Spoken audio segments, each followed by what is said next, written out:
നാരായണ.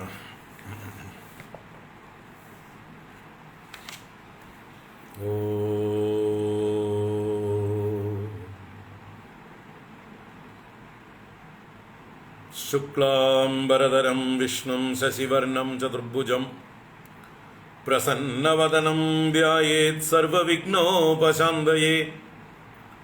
ഗുരവേ സർവലോകാനാം ഭിഷജേ ഭവരോഗിണാം നിധയേ സർവവിദ്യാനാം ദക്ഷിണാമൂർത്തയേ നമഃ. ജന്മാദ്യസ്യ യതോന്വയാദിതരതശ്ചാർത്തേഷ്വഭിജ്ഞസ്വരാട് തേനേ ബ്രഹ്മഹൃദായ ആദികവയേ മുഹ്യന്തി യത്സൂരയഃ. തേജോ വാരിമൃതാം യദാ വിനിമയോ യത്ര ത്രിസർഗോ മൃഷാ ദാംനാ സ്വേന സദാ നിരസ്തകുഹകം സത്യം പരം ധീമഹി. ധർമ്മഃ പ്രോജ്ജിതകൈതവോത്ര പരമോ നിർമ്മത്സരാണാം സതാം വേദ്യം വാസ്തവമത്ര വസ്തു ശിവദം താപത്രയോന്മൂലനം. ശ്രീമദ്ഭാഗവതേ മഹാമുനികൃതേ കിം വാ പരൈരീശ്വരഃ സദ്യോ ഹൃദ്യവരുദ്ധ്യതേത്ര കൃതിഭിഃ ശുശ്രൂഷുഭിസ്തക്ഷണാത്.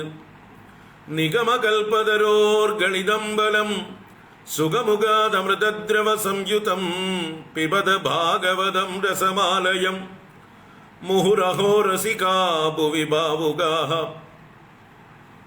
നാരായണം നമസ്കൃത്യ നരം ചൈവ നരോത്തമം ദേവീം സരസ്വതീം വ്യാസം തതോ ജയമുദീരയേത്. യം പ്രവ്രജന്തമനുപേതമപേതകൃത്യം ദ്വൈപായനോ വിരഹകാതര ആജുഹാവ. പുത്രേതി തന്മയതയാ തരവോ വിനേദുഃ തം സർവഭൂതഹൃദയം മുനിമാനതോസ്മി. യസ്വാനുഭാവമഖിലശ്രുതിസാരമേകം അധ്യാത്മദീപമതിതിതീർഷതാം തമോന്തം സംസാരിണാം കരുണയാഃ പുരാണഗുഹ്യം. തം വ്യാസസൂനുമുപയാമി ഗുരും മുനീനാം.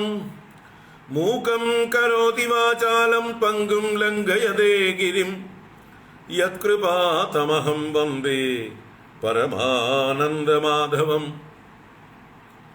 യം ബ്രഹ്മാ വരുണേന്ദ്രരുദ്രമരുതഃ സ്തുന്വന്തി ദിവ്യൈസ്തവൈഃ വേദൈഃ സാംഗപദക്രമോപനിഷദൈഃ ഗായന്തി യം സാമഗാഃ. ധ്യാനാവസ്ഥിതതദ്ഗതേന മനസാ പശ്യന്തി യം യോഗിനോ യസ്യാന്തം ന വിദുഃ സുരാസുരഗണാഃ. ദേവായ തസ്മൈ നമഃ. കോമളം കൂജയൻ വേണും ശ്യാമളോയം കുമാരകഃ വേദവേദ്യം പരം ബ്രഹ്മ ഭാസതാം പുരതോ മമ.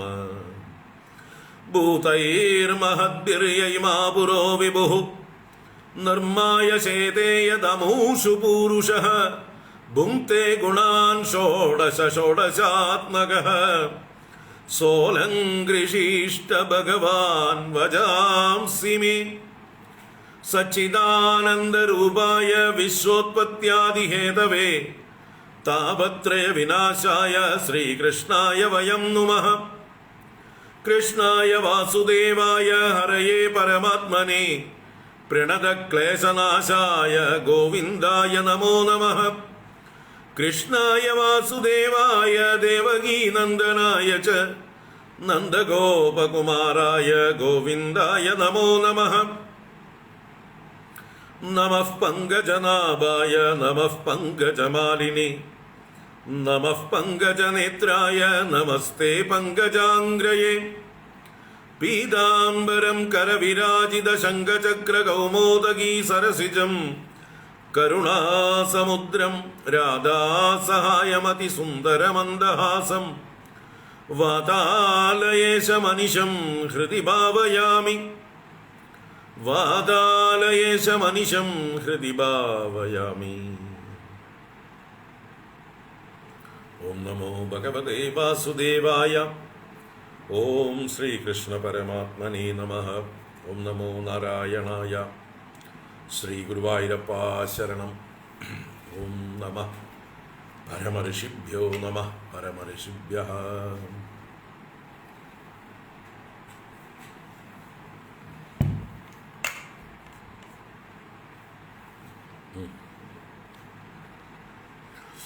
നാരായണ. ഹരി ഓം. എല്ലാവർക്കും നമസ്കാരം. എല്ലാവർക്കും സുപ്രഭാതം, ശുഭദിനം, സുസ്വാഗതം. നാരായണ.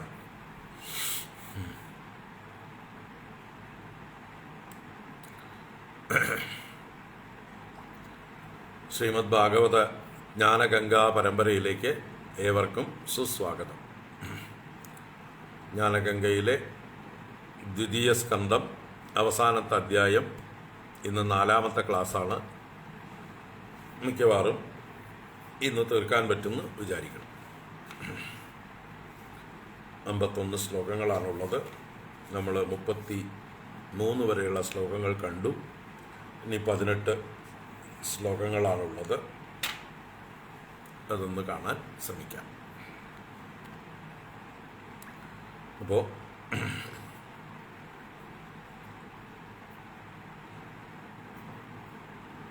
ഇന്ന് 19ാം ശ്ലോകം മുതൽക്ക് വായിക്കാം. അല്ലെങ്കിൽ വേണ്ട, ഇവിടുന്ന് വായിക്കാം. ഇവിടുന്ന് 13ാം ശ്ലോകം മുതൽക്ക് വായിക്കാം.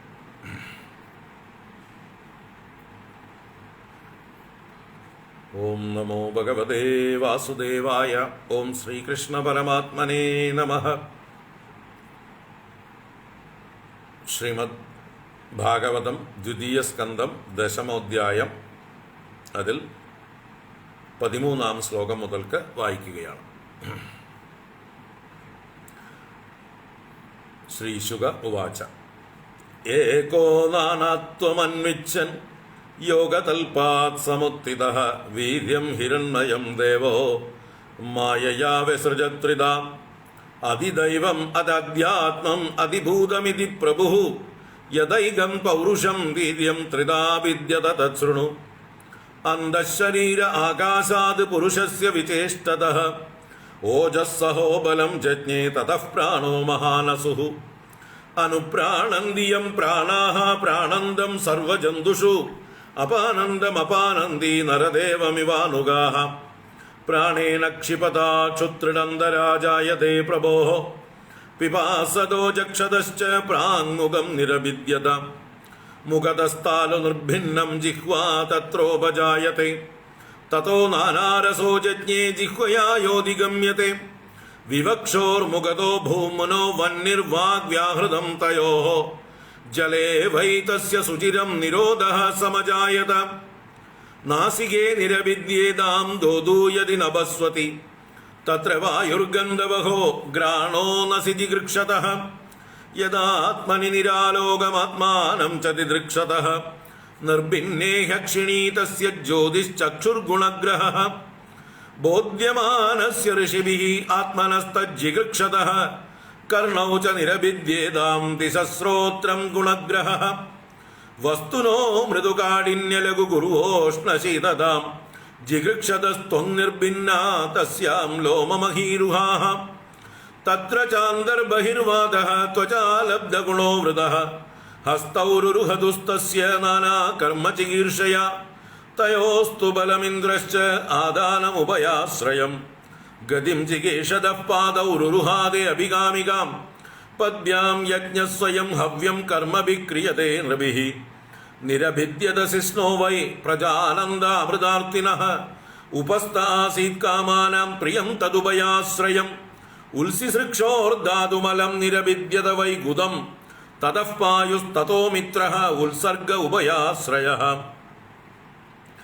ആസിസൃപ്സോഃ പുരഃ പുര്യാഃ നാഭിദ്വാരമപാനതഃ തത്രാപാനസ്തതോ മൃത്യുഃ പൃഥക്ത്വം ഉഭയാശ്രയം ആദിൽ സോരന്നപാനാനാം ആസൻ കുക്ഷ്യന്ത്രനാടയഃ നദ്യഃ സമുദ്രാശ്ച തയോഃ തുഷ്ടിഃ പുഷ്ടിസ്തദാശ്രയേ നിദിദ്യാസോരാത്മമായാം ഹൃദയം നിരഭിദ്യത തതോ മനസ്തതശ്ചന്ദ്രഃ സങ്കൽപ്പഃ കാമയേവ ച ത്വക്ചർമ്മമാംസരുതിരമേധോ മജ്ജാസ്തിദാതവഃ ഭൂമ്യപ്തേജോമയാ സപ്ത പ്രാണോ വ്യോമാംബുവായുഭിഃ ഗുണാത്മകാനീന്ദ്രിയാണി ഭൂതാദിപ്രഭവാ ഗുണാഃ മനഃ സർവവികാരാത്മാ ബുദ്ധിർവിജ്ഞാനരൂപിണി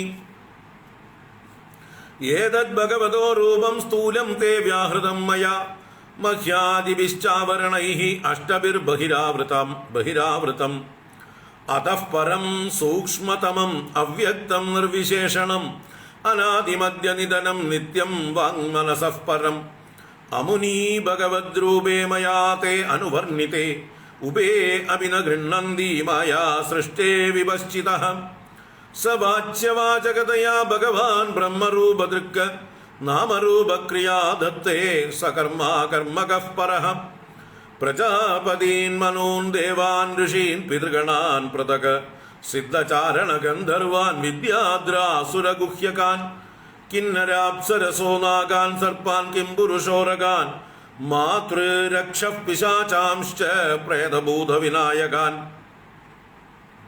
കൂഷ്മാണ്ഡോന്മാദവേതാളാൻ യാതുദാനാൻ ഗ്രഹാനപി ഖഗാൻ മൃഗാൻ പശൂൻ വൃക്ഷാൻ ഗിരീൻ നൃപസരീസൃപാൻ ദ്വിവിധാശ്ചതുർവിധായേന്യേ ജലസ്ഥലനഭൗകസഃ കുശലാകുശലാമിശ്രാ കർമ്മണാം ഗതയസ്തിമാഃ സത്വം രജസ്തമ ഇതി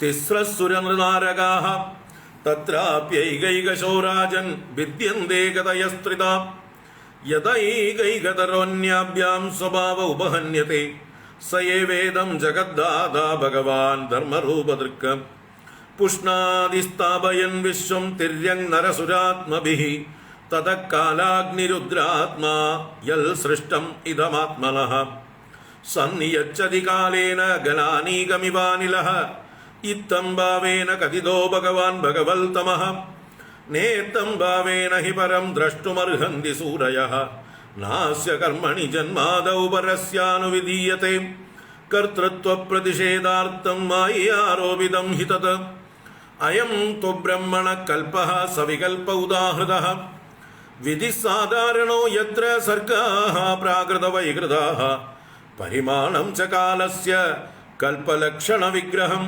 യദാ പുരസ്താദ് വ്യാഖ്യാസ്യേ പാത്മം കൽപ്പമതോ ശൃണു ശൗനക ഉവാച യദാഹനോ ഭവാൻ സൂത ക്ഷത്താ ഭാഗവതോത്തമഃ ചചാര തീർത്ഥാനി ഭുവഃ ത്യക്ത്വാ ബന്ധൂൻ സുദുസ്ത്യജാൻ കുത്ര കൗശാരവേസ്തസ്യ സംവാദോദ്യാത്മസംശ്രിതഃ യദ്വാ സ ഭഗവാൻ തസ്മൈ പൃഷ്ടഃ തത്വമുവാചഃ ബ്രൂഹിണസ്തദിദം സൗമ്യാ വിദുരസ്യ വിചേഷ്ടിതം ബന്ധുത്യാഗനിമിത്തം ച തഥൈവാഗതവാൻ പുനഃ സൂത ഉവാച രാജ്ഞാ പരീക്ഷിതാ പൃഷ്ടോ യദവോചൻ മഹാമുനിഃ തദ്വോ വിദാസ്യേ ശൃണുത രാജ്ഞഃ പ്രശ്നാനുസാരതഃ.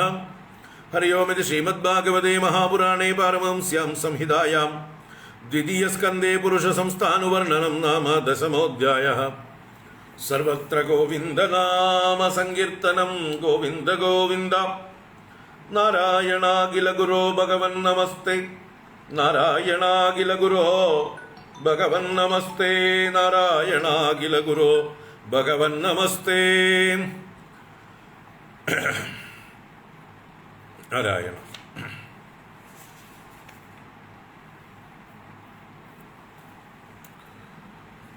ഹരി ഓം. എല്ലാവർക്കും ഒരിക്കൽ കൂടെ നമസ്കാരം.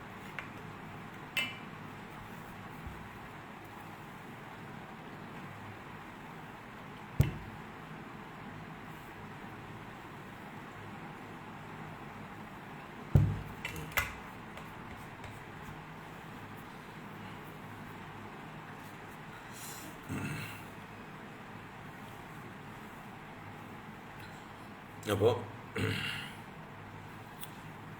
ഏകനായ ആ പുരുഷൻ ആദിനാരായണൻ സ്വയം നാനാത്വത്തെ ഇച്ഛിച്ചുകൊണ്ട് താൻ തന്നെ പലതായി തീർന്ന് തനിക്ക് തന്നെ കളിക്കാൻ വേണ്ടി തന്നെ തന്നെ പലതാക്കി നിർത്തി. അങ്ങനെ കർത്ത, ഭോക്ത, ഭോജ്യം, ഭോഗം എന്നിങ്ങനെയുള്ളതായിട്ടുള്ള വകഭേദങ്ങൾ ആധ്യാത്മികം, ആദിദൈവികം, ആദിഭൗതികം എന്നിങ്ങനെ മൂന്നായി തിരിച്ചുകൊണ്ട് ഇന്ദ്രിയങ്ങൾ ആദ്യം രൂപപ്പെടുന്നു. ആ ഇന്ദ്രിയങ്ങൾക്കുള്ള ഇന്ദ്രിയ ശക്തി രൂപപ്പെടുന്നു. അതിനുള്ള അധിഷ്ഠാന ദേവതകൾ അതിൻ്റെ പ്രവർത്തന ശക്തിയായിട്ട്, അതിൻ്റെ വിഷയം, ഓരോരോ ഇന്ദ്രിയങ്ങൾക്കുള്ള വിഷയങ്ങൾ, ഇങ്ങനെ ഭഗവാൻ എന്തൊക്കെ ആഗ്രഹിച്ചുവോ അതിനൊക്കെ തന്നെ പലതാക്കി. അങ്ങനെ ഭക്ഷണം കഴിക്കാനും ദാഹം തീർക്കാനുമായിട്ട് വായ ഉണ്ടായി എന്നും, അല്ലെങ്കിൽ അതിനു മുമ്പ് ആദ്യം പ്രാണൻ ഉണ്ടായി, ആ പ്രാണന്റെ ചലനം കൊണ്ടാണ് വിശപ്പുണ്ടാകുന്നത്. വിശപ്പുണ്ടായപ്പോൾ ഭക്ഷണം കഴിക്കാൻ വായ തുറന്നു. അത് കഴിഞ്ഞ് പിന്നീട് ആ വായിൽ തന്നെ സംസാരിക്കാനുള്ള ശേഷിയായ നാവും അഗ്നിയുമൊക്കെ ഉണ്ടായി. അതുപോലെ പുറത്തുള്ളതായിട്ടുള്ള ശബ്ദങ്ങൾ കേൾക്കണം, അല്ലെങ്കിൽ പുറത്തല്ല, മൊത്തത്തിൽ ശബ്ദം കേൾക്കണമെന്ന ആഗ്രഹമുണ്ടായപ്പോൾ ചെവികൾ തുറന്നു, ശബ്ദമുണ്ടായി, ദിക്കുകളുണ്ടായി. അതുപോലെ ഘ്രാണിക്കണമെന്ന് ആഗ്രഹിച്ചപ്പോൾ ഘ്രാണേന്ദ്രിയം തുറന്നു, ഗന്ധങ്ങളുണ്ടായി. വായുവാണ് ഗന്ധവാഹനൻ. അങ്ങനെ ത്വക്കിന്ദ്രിയമുണ്ടായതും, അതുപോലെ കർമ്മേന്ദ്രിയങ്ങൾ ഓരോന്നും ഉണ്ടായി വന്നതും, എന്തെങ്കിലുമൊക്കെ ചെയ്യണമെന്ന് തോന്നിയപ്പോൾ കൈകൾ പൊങ്ങി വന്നു, വ്യാപിക്കണം സഞ്ചരിക്കണമെന്ന് വിചാരിച്ചപ്പോൾ കാലുകൾ പൊങ്ങി വന്നു. ആനന്ദത്തിനും പ്രത്യുൽപാദനത്തിനുമൊക്കെ ആയിട്ട് സൃഷ്ടി നിലനിർത്താനായിക്കൊണ്ട് ഉപസ്ഥം എന്നുള്ള പ്രത്യുൽപാദന ഇന്ദ്രിയമുണ്ടായി. അതുപോലെ വിസർജിക്കാനായിക്കൊണ്ട് പായു ഉണ്ടായി. ഇങ്ങനെ ഏതേത് ഇന്ദ്രിയങ്ങളും അതിൻ്റെ രംഗങ്ങളും വിഷയങ്ങളുമെല്ലാം ഉണ്ടായി എന്നുള്ളത് വിസ്തരിച്ച് നമ്മൾ കണ്ടു.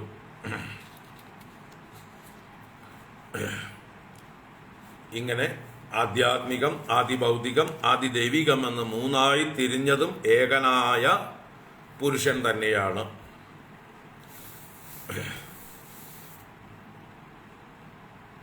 ഓങ്കാരമായ പൊരുൾ മൂന്നായി പിരിഞ്ഞുടനെ ആങ്കാരമായതിനു താൻ തന്നെ സാക്ഷിയതു ബോധം വരുത്തുവതിനാളായി നിന്ന പരമാചാര്യരൂപ ഹരിനാരായണായ നമഃ.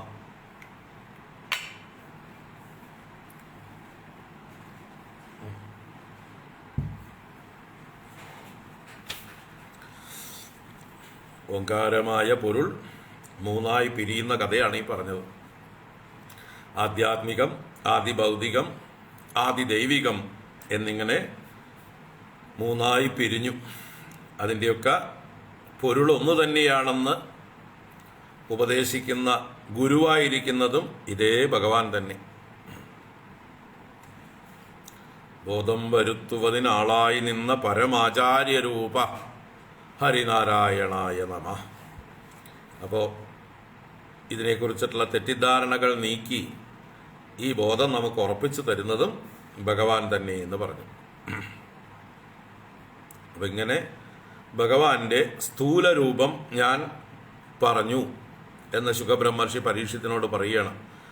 ഏതദ് ഭഗവതോ രൂപം സ്ഥൂലം തേ വ്യാഹൃതം മയാ മഹ്യാദിഭിശ്ചാവരണൈഹി അഷ്ടഭിർബഹിരാവൃതം. ഭൂമി മുതലായിട്ടുള്ള 8 ആവരണങ്ങളെ കൊണ്ട് പുറത്ത് ആവരണം ചെയ്യപ്പെട്ടിരിക്കുന്ന ആ ബ്രഹ്മാണ്ടത്തെക്കുറിച്ചാണ് ഭഗവാന്റെ സ്ഥൂല രൂപം എന്ന് ഇതുവരെ പറഞ്ഞത് എന്ന് പറഞ്ഞു. ഇനി 34 മുതൽക്കുള്ള ശ്ലോകങ്ങൾ കാണാം. അധഃപരം സൂക്ഷ്മതമം അവ്യക്തം നിർവിശേഷണം അനാദിമദ്യനിധനം നിത്യം വാങ്മനസഃ പരം. അമുനി ഭഗവദ്രൂപേ മയാ തേ അനുവർണിതേ ഉഭേ അപി ന ഗൃഹ്ണന്തി മായാ സൃഷ്ടേ വിപശ്ചിതഃ. സ വാച്യവാചകതയാ ഭഗവാൻ ബ്രഹ്മരൂപദൃക് നാമരൂപക്രിയാധത്തേ സകർമ്മകർമ്മകഃ പരഃ. അപ്പോൾ അമുനി ഭഗവത് അതപ്പരം സൂക്ഷ്മതമം അവ്യക്തം നിർവിശേഷണം അനാദിമദ്യനിധനം നിത്യം വാങ്മനസഃ പരം. സ്ഥൂല രൂപത്തെ പറഞ്ഞിട്ട് പിന്നെ പറയണു അതഹ പരം സൂക്ഷ്മതമം. അതഹ പരം എന്ന് പറഞ്ഞാൽ ഇതിനേക്കാൾ പരമായിട്ട്, ഇതിനേക്കാൾ ശ്രേഷ്ഠമായിട്ട്, ഇതിനും അതീതമായിട്ട്, ഇതിനെ ട്രാൻസെൻഡ് ചെയ്തുകൊണ്ട് സൂക്ഷ്മതമം, കുറെ കൂടി സൂക്ഷ്മമായിരിക്കുന്നതായിട്ടുള്ള അവ്യക്തം നിർവിശേഷണം, വ്യക്തമല്ലാത്തത്, ഇന്ദ്രിയങ്ങളെ കൊണ്ടൊന്നും അറിയാൻ കഴിയാത്തതും, നിർവിശേഷണം വിശേഷണങ്ങൾ കൊണ്ട് വേർതിരിച്ച് അറിയാൻ സാധിക്കാത്തതുമായിട്ടുള്ള അനാദി മദ്യനിധനം, ആദിയില്ലാത്തതും മദ്യമില്ലാത്തതും നിധനമില്ലാത്തതും. ആ അന എന്നുള്ളത് നെഗറ്റീവ് പ്രത്യയം, ആദി മദ്യ നിധനം മൂന്നിനും ചേർക്കണം. അപ്പൊ അനാദി അമദ്യം അനിധനം.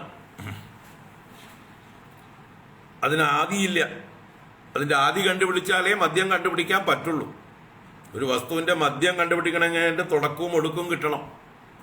രണ്ടറ്റം പിടിച്ചാലേ ഇതിന്റെ നടുവ് എവിടെയാണെന്ന് കണ്ടുപിടിക്കാൻ പറ്റുള്ളൂ. അപ്പൊ ആദി കണ്ടുപിടിക്കാൻ പറ്റിയിട്ടില്ല, പിന്നെ മദ്യം തരേണ്ട കാര്യമില്ല. നിധനം ഇല്ലേനും അറ്റവും ഇല്ല. അങ്ങനെ ആദിയും അന്തവും ഇല്ലാത്തതും മദ്യമേതെന്ന് പറയാൻ കഴിയാത്തതുമായിട്ടുള്ള നിത്യം എന്നും ഒരുപോലെ ഉള്ളതുമായിരിക്കുന്ന വാങ്മനസഃ പരം, വാക്കിനും മനസ്സിനും പരമായിരിക്കുന്ന, അതീതമായിരിക്കുന്ന, അപ്പുറത്തിരിക്കുന്നതായിട്ടുള്ള ഭഗവതഃ രൂപം അസ്തി, ഭഗവാന്റെ രൂപം ഉണ്ട്. അപ്പൊ ഇവിടെ സ്ഥൂലത്തെക്കുറിച്ച് പറഞ്ഞിട്ട് ഇനി ഇതിലും സൂക്ഷ്മതമമായിട്ടുള്ള ഭഗവാന്റെ രൂപമുണ്ട്. അതിനെ തന്നെയാണ് സൂക്ഷ്മമെന്നും കാരണമെന്നും ഒക്കെ പറയുന്നത്. ഭഗവാന്റെ ഇവിടെ സൂക്ഷ്മം, ഈ ആദ്യത്തെ സ്ഥൂലത്തിൽ തന്നെ സൂക്ഷ്മവും പെട്ടു. ഇന്ദ്രിയ ശക്തികളൊക്കെ അതിൽ പെട്ടതുകൊണ്ട് സൂക്ഷ്മം അതിൽ പെട്ടു. 33 വരെയുള്ള ശ്ലോകങ്ങളെ കൊണ്ട് സ്ഥൂലവും സൂക്ഷ്മവും പറഞ്ഞു കഴിഞ്ഞു. ഇപ്പൊ പറയുന്നത് സൂക്ഷ്മതമം എന്നാണ്. സൂക്ഷ്മതമം എന്ന് പറഞ്ഞാലോ ഏറ്റവും അത്യന്തം സൂക്ഷ്മമായത്, അതിനെ അവ്യക്തം എന്നും പറഞ്ഞു. സൂക്ഷ്മ ശരീരത്തിന് വ്യക്തതയുണ്ട്. സാധാരണ നമ്മുടെ സൂക്ഷ്മ ശരീരം എന്ന് പറയുന്നതിന് അതിന് വ്യക്തതയുണ്ട്. അത് മനസ്സ്, ബുദ്ധി, അഹങ്കാരം, ചിത്തം, പ്രാണങ്ങൾ, ഇന്ദ്രിയ ശക്തികൾ, ഇതൊക്കെ ചേർന്നതാണ് സൂക്ഷ്മ ശരീരം. അപ്പൊ അതിന് പ്രത്യേകമായിട്ടുള്ള നമുക്ക് ഇന്നത് ഇന്നത് ഇന്നത് എന്ന് പറയാൻ പറ്റും. ഇന്ന ലക്ഷണത്തോടു കൂടിയത് ഇന്നത്, ഇന്ന ലക്ഷണത്തോടു കൂടിയത് ഇന്നത് എന്ന് ലക്ഷണങ്ങളോടുകൂടി പറയാൻ പറ്റുന്നതാണ് സൂക്ഷ്മ ശരീരം. ഇത് അതല്ല ഉദ്ദേശിക്കുന്നത്. സൂക്ഷ്മതമം എന്ന് പറയുമ്പോൾ അവ്യക്തം എന്നും പറയുമ്പോൾ ആ കാരണഭാവത്തെയാണ് ഇവിടെ എടുത്തു പറയുന്നത്. ആ കാരണത്തിലാണ് നിർവിശേഷണം, വിശേഷിപ്പിക്കാനാവില്ല, ഇന്നത് എന്ന് പറയാനാവാത്തൊരവസ്ഥയാണ് ആ ബീജാവസ്ഥ, കാരണാവസ്ഥ. അവ്യക്തവും നിർവിശേഷവുമായിരിക്കുന്നതും ആദി അന്ത്യം മദ്യമൊന്നുമില്ലാത്തതും നിത്യമായിരിക്കുന്നതും വാക്കിനും മനസ്സിനും അപ്പുറത്തുള്ളതും എന്ന് പറയുമ്പോൾ ആ കാരണഭാവത്തെ സൂചിപ്പിക്കുകയാണ്. ഏറ്റവും സൂക്ഷ്മമായിരിക്കുന്ന ആ കാരണ ശരീരം, ആ കാരണ ശരീരം തന്നെയാണ് നാരായണൻ. നാരായണനിൽ നിന്നാണ് സമഷ്ടി സൂക്ഷ്മ ശരീരവും സമഷ്ടി സ്ഥൂല ശരീരവും ഉണ്ടാകുന്നത്. സമഷ്ടി കാരണ ശരീര ഭാവമാണ് യഥാർത്ഥ ആദി നാരായണൻ. ആ നാരായണനും അപ്പുറത്താണ് പരബ്രഹ്മം. പരബ്രഹ്മം അതിന് കാരണഭാവവും കൂടിയില്ല. അത് കാര്യകാരണ വിലക്ഷണം സ്വയം. പരബ്രഹ്മം ശുദ്ധമായ ബ്രഹ്മം. ആ ശുദ്ധമായ ബ്രഹ്മത്തിൽ മായ കൂടുമ്പോഴാണ് കാരണത്വം വരുന്നത്. പിന്നീട് അതിന് ഉണർവുണ്ടാകുമ്പോഴാണ് അത് സൂക്ഷ്മം എന്ന് പറയുന്നത്. പിന്നീട് അത് പ്രകടമാകുമ്പോഴാണ് സ്ഥൂലം എന്ന് പറയുന്നത്. അപ്പോൾ സമഷ്ടി സ്ഥൂല ശരീരം വിരാട്ട്. സമഷ്ടി സ്ഥൂല ശരീരത്തിനെയാണ് വിരാട് പുരുഷൻ എന്ന് പറയുന്നത്. സമഷ്ടി സൂക്ഷ്മ ശരീരത്തെയാണ് ഹിരണ്യഗർഭൻ എന്ന് പറയുന്നത്. സമഷ്ടി കാരണ ശരീരത്തെയാണ് നാരായണൻ എന്ന് പറയുന്നത്. അതിനൊക്കെ അപ്പുറത്താണ് പരബ്രഹ്മം.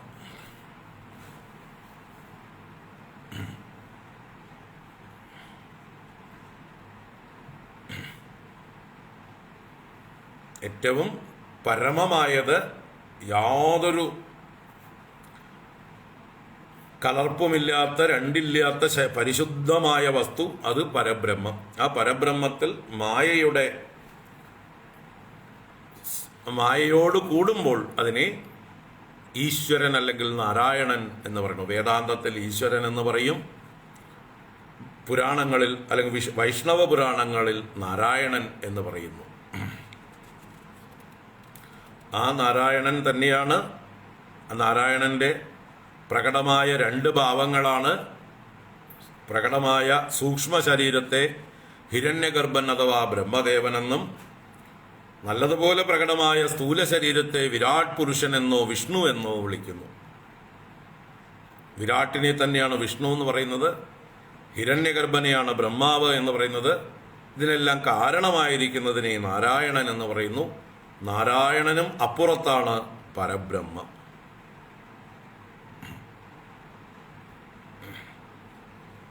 ഇങ്ങനൊരു 4 തുരീയ അവസ്ഥയാണ് പരബ്രഹ്മം.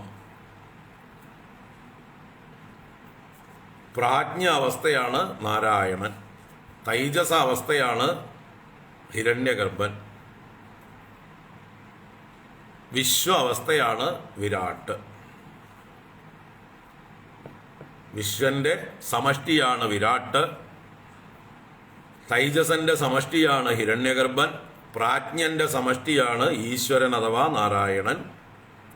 തുര്യൻ തന്നെയാണ് പരബ്രഹ്മം. ആ പരബ്രഹ്മം മാത്രമാണ് സത്യം, ശാശ്വതം. പരബ്രഹ്മത്തിൽ മായയോട് കൂടുമ്പോൾ നാരായണൻ. ബ്രഹ്മം പ്ലസ് മായ ഈസ് നാരായണ, ഈശ്വര. കാരണത്വം അവിടെയാണ് വരുന്നത്. മായയുള്ളപ്പോഴേ കാരണത്വമുള്ളൂ. ഈ സൃഷ്ടിയുടെ കാരണമാരാണ്? ബ്രഹ്മം എന്ന് പറയുമ്പോൾ അവിടെ മായയോടുകൂടിയ ബ്രഹ്മത്തെയാണ് പറയുന്നത്. മായയോടുകൂടിയ ബ്രഹ്മം തന്നെയാണ് എന്ത്? ഈശ്വരൻ എന്ന് പറയുന്നത്. ബ്രഹ്മം പ്ലസ് മായ ഈസ് ഈശ്വര. ഈശ്വര മൈനസ് മായ ഈസ് ശുദ്ധ ബ്രഹ്മ. ശുദ്ധ ബ്രഹ്മം. ഇത് കുറെ കൂടി വേദാന്തം പഠിച്ചിട്ടുള്ളവർക്കേ ഇത് ബോധിക്കുള്ളൂ. മനസ്സിലായിട്ടില്ലെങ്കിൽ വിടുക. വേദാന്തത്തിൻ്റെ ആ ഭാഷ അറിയണം, അതുമായിട്ടുള്ളൊരു ട്യൂണിങ് ഉണ്ടാവണം. അവർക്ക് ഈ കാര്യം പിടികിട്ടും.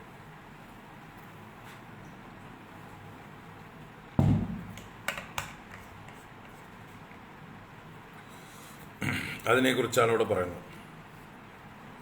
അധഃപരം സൂക്ഷ്മതമം അവ്യക്തം നിർവിശേഷണം അനാദിമദ്യ നിധനം നിത്യം വാങ്മനസഃ പരം. വേണമെങ്കിൽ ഇതിനെ സമഷ്ടി സൂക്ഷ്മ ശരീരം എന്നും പറയാം. പക്ഷെ ഇവിടെ അവ്യക്തം എന്നും സൂക്ഷ്മതമം എന്നും നിർവിശേഷണം എന്നുമൊക്കെ പറഞ്ഞിരിക്കുന്നത് കൊണ്ടാണ്, വാങ്മനസഃ പരം നിത്യം എന്നൊക്കെ പറഞ്ഞതുകൊണ്ടാണ് അതിനെ സമഷ്ടി കാരണം, കാരണ ശരീരം എന്ന് പറഞ്ഞത്. സമഷ്ടി കാരണ ശരീര അഭിമാനി ആത്മാ ഈശ്വര നാരായണ. തുടർന്ന് അമുനീ ഭഗവദ്രൂപേ മയാ തേ അനുവർണിതേ ഉബേ അഭിന ഗൃഹ്ണന്തി മായാ സൃഷ്ടേ വിപശ്ചിതഃ. അമുനീ ഭഗവദ്രൂപേ മയാ തേ അനുവർണിതേ. ശുകബ്രഹ്മർഷി തൽക്കാലം മനസ്സിലായാലും കുഴപ്പമില്ല. ഭാഗവതം കുറെ കേട്ട് കഴിയുമ്പോൾ മനസ്സിലാവും. ഭാഗവതത്തിലൂടെ കുറച്ച് വന്നാൽ മനസ്സിലാവും. ഇത് ഭാഗവതത്തിൻ്റെ ആരംഭത്തിൽ തന്നെ ഇതൊക്കെ പറഞ്ഞാൽ കുറച്ച് കഷ്ടമായിരിക്കും. കുറേ ഭാഗവതം കേട്ട് കഴിയുമ്പോൾ പിടികിട്ടിക്കോളും. അമുനി, അമുനി എന്ന് പറഞ്ഞാൽ ഈ രണ്ടെണ്ണം. ഭഗവത് രൂപേ, ഭഗവാന്റെ രൂപങ്ങളാകുന്നു. മയാ തേ അനുവർണിതേ, എന്നാൽ അങ്ങയ്ക്കായിക്കൊണ്ട് വർണ്ണിക്കപ്പെട്ടു. മായാ സൃഷ്ടി ഉഭയപി, ഇത് രണ്ടും മായ കൊണ്ട് സൃഷ്ടിക്കപ്പെട്ടതാണ്. വിപശ്ചിത ന ഗൃഹന്തി, വിദ്വാൻമാർ ഇതിനെ കാര്യമാക്കുന്നില്ല. ന ഗൃഹന്തി എന്ന് പറഞ്ഞാൽ അവർ അതിനെ ഗ്രഹിക്കുന്നില്ല എന്നാണ്. വിദ്വാൻമാർ വിപശ്ചിത ന ഗൃഹന്തി, വിദ്വാൻമാർ ഇതിനെ കാര്യമാക്കുന്നില്ല. കാരണം ഇത് മായാസൃഷ്ടമായിട്ടാണ് അവര് കണക്കാക്കുന്നത്, മായയോടുകൂടിയത്.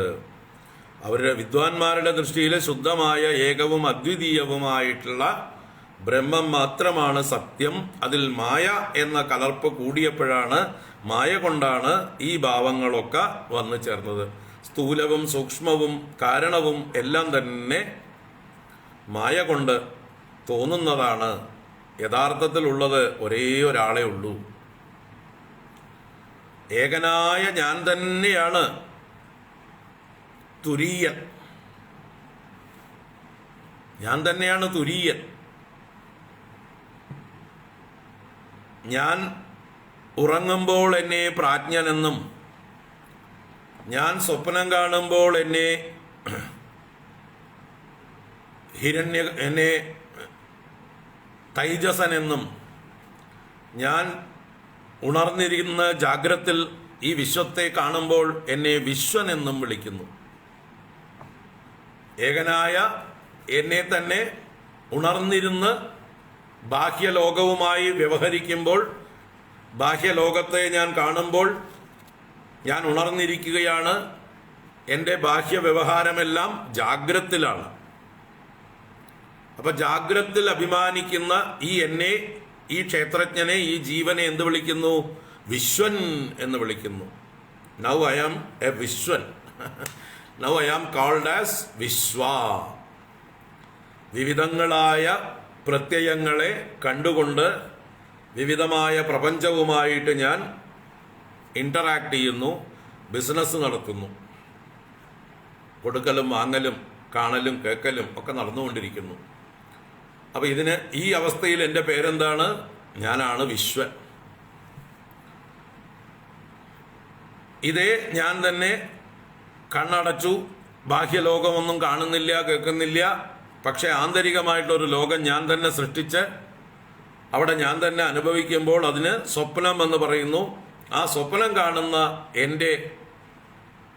എൻ്റെ റോൾ എന്താണ്? എൻ്റെ പേരെന്താണ്? അവിടെ സ്വപ്നം കാണുന്ന എന്നെ തന്നെയാണ് വിളിച്ചത് തൈജസൻ എന്ന്. സ്വപ്നം കാണുന്ന എന്നെ വിളിച്ച പേരാണ് തൈജസൻ. പിന്നീട് ഞാൻ സ്വപ്നത്തിൽ നിന്നും വിരമിച്ച് ജാഗ്രത്വമില്ല സ്വപ്നവുമില്ലാത്തൊരവസ്ഥയിലേക്ക് ഞാൻ ലയിച്ചു. അതാണ് എൻ്റെ സുഷുപ്തി. ആ സുഷുപ്തിയിൽ ഞാൻ ആരാണെന്നുള്ള ബോധം പോലും എനിക്കില്ല. ഞാനുണ്ട് എന്നുള്ളൊരു ബോധം മാത്രമേ ഉള്ളൂ. ഞാനുണ്ട്, അത് മാത്രമേ എനിക്കറിയുള്ളൂ. എവിടെ? സുഷുപ്തിയിൽ. വേറെ ഭേദഭാവങ്ങളൊന്നുമില്ല, ഒരു അഭിമാനവുമില്ല. അങ്ങനെ ഒന്നും അറിയാത്തവൻ. അതുകൊണ്ട് എന്നെ എന്ത് വിളിച്ചു? സുഷുപ്തിയിൽ കിടക്കുന്ന എന്നെ ഞാൻ തന്നെ വിളിച്ച പേരാണ് പ്രാജ്ഞൻ. അപ്പൊ ഉറങ്ങുന്ന എനിക്ക് പേര് പ്രാജ്ഞൻ,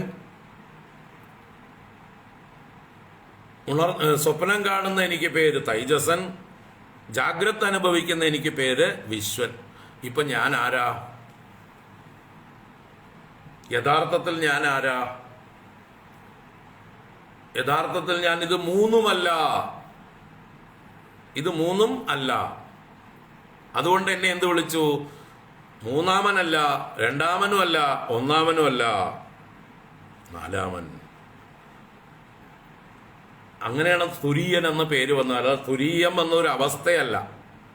തുരീയാവസ്ഥ എന്നൊരവസ്ഥ ഇല്ല, തെറ്റിദ്ധരിക്കേണ്ട ആരും. തുരീയാവസ്ഥയ്ക്ക് വേണ്ടി നിങ്ങൾ കാത്തിരുന്നാൽ ഇരുന്നു കൊണ്ടിരിക്കുകയുണ്ടാവുള്ളൂ. അങ്ങനൊരവസ്ഥ ഇല്ല. ഈ മൂന്നുമല്ല ഞാനെന്നും, ഈ മൂന്നിലും പൊതുവായിരിക്കുന്നവനാണ് ഞാനെന്നും, ഈ മൂന്നിലും മൂന്ന് വേഷം കെട്ടുകയാണ് ഞാൻ ചെയ്യുന്നതെന്നും, ആ ഞാൻ ഈ മൂന്നിനും അതീതനാണെന്നും നിങ്ങൾ ഉണരുമ്പോൾ നിങ്ങൾ ആരുമായിട്ട് ഐക്യം പ്രാപിച്ചു? നിങ്ങൾ തുരീയ ഭാവം പ്രാപിച്ചു. ഈ ഉണർവാണ് തുരീയത. ഈ നാലാമൻ എന്ന ഭാവത്തിലേക്ക് ഈ മൂന്നുമല്ല ഞാൻ വിശ്വനല്ല, ഞാൻ തൈജസനല്ല, ഞാൻ പ്രാജ്ഞനല്ല, ഇതിൽ മൂന്നിലും ഞാൻ തന്നെയാണ് വേഷം കെട്ടി ആടിയത്. ഈ മൂന്ന് വേഷം കെട്ടിയപ്പോഴും ഞാൻ ഇതിൽ നിന്ന് വിലക്ഷണനാണ്, ഞാൻ വേറിട്ടവനാണ്, ഞാൻ ഇതിൽ നിന്ന് അതീതനാണ്. എന്നെ ഇതൊന്നും ബാധിച്ചിട്ടില്ല, എന്നെ സ്വപ്നലോകം ബാധിച്ചിട്ടില്ല, എന്നെ ജാഗ്രതയിലെ ഒന്നും തന്നെ സ്പർശിച്ചിട്ടില്ല. ആത്മസ്വരൂപനായിട്ടുള്ള എനിക്ക് ഈ മൂന്നവസ്ഥകളും ഒരു പ്രശ്നവുമില്ല. ഇത് മൂന്നവസ്ഥകൾ ഞാൻ മൂന്ന് വീട്ടിൽ താമസിച്ചതാണ്. വീടില്ലാത്ത എന്നെ എന്ത് വിളിക്കും?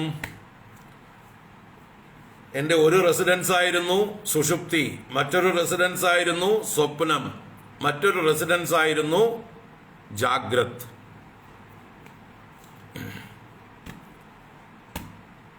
എനിക്ക് 3 റെസിഡൻസ് ഉണ്ട്, നമ്മളെല്ലാവർക്കും ഉണ്ട്. നമ്മൾ ഡെയിലി വീട് മാറിക്കൊണ്ടേയിരിക്കുന്നുണ്ട്. ഡെയിലി 3 വീടുകളിൽ നമ്മൾ കറങ്ങിക്കൊണ്ടിരിക്കുകയാണ്. കുറച്ചു നേരം ജാഗ്രത് എന്ന വീട്ടിൽ താമസിക്കും, കുറച്ച് കഴിയുമ്പോൾ സ്വപ്നം എന്ന വീട്ടിലേക്ക് നമ്മൾ താമസം മാറ്റും, കുറച്ച് കഴിയുമ്പോൾ സുഷുപ്തി എന്ന വീട്ടിലേക്ക് നമ്മൾ താമസം മാറ്റും. ഉറങ്ങാൻ വേണ്ടി നമ്മൾ സുഷുപ്തി എന്ന വീട്ടിൽ പോയി ഉറങ്ങുന്നു. ഇൻഡോർ ഗെയിംസ് കളിക്കാൻ വേണ്ടി നമ്മൾ സ്വപ്നം എന്ന വീട്ടിൽ പോകുന്നു. ഔട്ട്ഡോർ ഗെയിംസിന് വേണ്ടിയിട്ട് നമ്മൾ ജാഗ്രത് എന്ന വീട്ടിലേക്ക് പോകുന്നു. അപ്പൊ നമ്മളിങ്ങനെ ദിവസവും 3 വീട് മാറിക്കൊണ്ടിരിക്കുന്നുണ്ട്. ഇപ്പൊ നിങ്ങളുടെ അഡ്രസ്സ് ഏതാ? നിങ്ങളുടെ അഡ്രസ്സ് ഏതാന്ന് ചോദിക്കുമ്പോൾ നിങ്ങൾ ജാഗ്രത് എന്ന വീട്ടിൽ നിൽക്കുകയാണെങ്കിൽ നിങ്ങൾ അഡ്രസ്സ് എഴുതി കൊടുക്കും, കൃഷ്ണാത്മാനന്ദ സ്വാമി ജാഗ്രത് ഹൗസ് എന്ന് ബ്രാക്കറ്റിലിടും, സോ ആൻഡ് സോ. സ്വപ്നാവസ്ഥയിലാണെങ്കിൽ കൃഷ്ണാത്മാനന്ദ സ്വാമി, വീട്ടിന്റെ പേര് ഇപ്പോൾ സ്വപ്നം. സുഷുപ്തിയിലായിരിക്കുമ്പോൾ വീട്ടിന്റെ പേര് സുഷുപ്തി. ഇങ്ങനെ നമ്മൾ ദിവസവും 3 വീട് മാറിക്കൊണ്ടിരിക്കുന്നുണ്ട്. അപ്പോൾ ഈ വീടില്ലെങ്കിൽ നമ്മൾ ആരാ? ഈ 3 വീടും വിട്ടിട്ട് മാറി നിൽക്കുന്ന നമ്മൾ ആരാ? 3 വീടും വിറ്റു എന്ന് വിചാരിക്കുക, നമ്മളിപ്പോൾ തെരുവിലായി. എന്താ അഡ്രസ്സ്? 3 ഇല്ലാത്തവൻ അല്ലേ? നേരത്തെ ജാഗ്രതും സ്വപ്നവും സുഷുപ്തിയുമാകുന്ന 3 വീടുള്ളവനായിരുന്നു. ഞാനിപ്പോ 3 ഇല്ലാത്തവനായി, 4-മനായി, 3-ൽ നിന്നും വിലക്ഷണനായി. 3 ഉള്ളപ്പോഴും ഞാൻ തന്നെ ഉണ്ടായിരുന്നത്, 3-ലും ഞാൻ തന്നെ ഉണ്ടായിരുന്നത്. അപ്പൊ അങ്ങനെയുള്ളവനാണ് 4-മൻ. ഈ 4-മനാണ് വാസ്തവത്തിൽ, അഥവാ തുരീയനാണ് പരബ്രഹ്മം എന്ന് പറയുന്നത്. സമഷ്ടി കാരണശരീരം, അതാണ് നാരായണൻ എന്ന് പറയുന്നത്. സമഷ്ടി സൂക്ഷ്മ ശരീരമാണ് ബ്രഹ്മാവ് എന്ന് പറയുന്നത്. സമഷ്ടി സ്ഥൂല ശരീരമാണ് വിരാട് എന്ന് പറയുന്നത്. ഇതൊന്ന് കുറെ കേട്ട് കഴിയുമ്പോൾ മനസ്സിൽ ഉറയ്ക്കും. ഈ ഇൻഡിവിജ്വലിൻ്റെ സമഷ്ടിയാണ് ബ്രഹ്മാവും അല്ലെങ്കിൽ മറ്റേ വിരാട്ടും നാരായണനും തമ്മിലുള്ള ബന്ധം. വേദാന്തത്തിൽ നാരായണന് പകരം ഈശ്വരൻ എന്ന പദമാണ് പ്രയോഗിക്കുക. സമഷ്ടി കാരണ ശരീരാഭിമാനി ആത്മാ ഈശ്വര, സമഷ്ടി സ്ഥൂല ശരീരാഭിമാനി ആത്മാ വിരാട്ട്, സമഷ്ടി സൂക്ഷ്മ ശരീരാഭിമാനി ആത്മാ ഹിരണ്യഗർഭ. ഇവർ 3ഉം അഭിമാനമുള്ളവരാണ്, 3ഉം മായയോട് ചേർന്നവരാണ്. മായയുള്ളപ്പോഴേ ഇതൊക്കെ ഉള്ളൂ. എന്നാൽ മായയും ഇല്ലാത്ത, മായയ്ക്കും അതീതമായിരിക്കുന്ന അവസ്ഥയാണ് ബ്രഹ്മം, ശുദ്ധമായ ബ്രഹ്മം. ആ ശുദ്ധമായ ബ്രഹ്മമാണ് വാസ്തവത്തിൽ സത്യം. അതാണ് നമ്മൾ ഓരോരുത്തരും. അത് മാത്രമാണ് സത്യം. അതിൽ മായ എന്ന ശക്തി പ്രകടമാകുമ്പോഴാണ് ഈ സൃഷ്ടി സ്ഥിതി സംഹാരങ്ങളൊക്കെ നടക്കുന്നത്, ജാഗ്രത് സ്വപ്ന സുഷുപ്തികളൊക്കെ ഉണ്ടാകുന്നത്. ഇരിക്കട്ടെ. അപ്പോ അമുനി ഭഗവത് രൂപേ മയാതേ അനുവർണിതേ, ഈ സ്ഥൂലവും സൂക്ഷ്മവുമൊക്കെ ആയിരിക്കുന്ന, കാരണവുമൊക്കെ ആയിരിക്കുന്ന രൂപങ്ങളെക്കുറിച്ച് നിനക്ക് ഞാൻ പറഞ്ഞു തന്നു. മായാ സൃഷ്ടേ ഉബേ അഭി, ഇതെല്ലാം മായ കൊണ്ട് സൃഷ്ടിക്കപ്പെട്ടതാണ്. വിപശ്ചിത ന ഗൃണ്ണന്തി, വിദ്വാൻമാരിതിനെ കാര്യമാക്കുന്നില്ല, അവർ സ്വീകരിക്കുന്നില്ല. മായാസൃഷ്ടമാണ് എന്നാണ്, ആരോപിതമാണ്. പുരുഷനിൽ പ്രകൃതി കാര്യങ്ങളെ കൊണ്ട്, മായാകാര്യങ്ങളെ കൊണ്ട് ആരോപിതമാണ് ഈ പറഞ്ഞ 3 ശരീരങ്ങളും 3 ഭാവങ്ങളും. സവാച്യവാചകതയാ ഭഗവാൻ ബ്രഹ്മരൂപദൃക് നാമരൂപക്രിയാധത്തെ സകർമാകർമ്മകഃ പരഃ.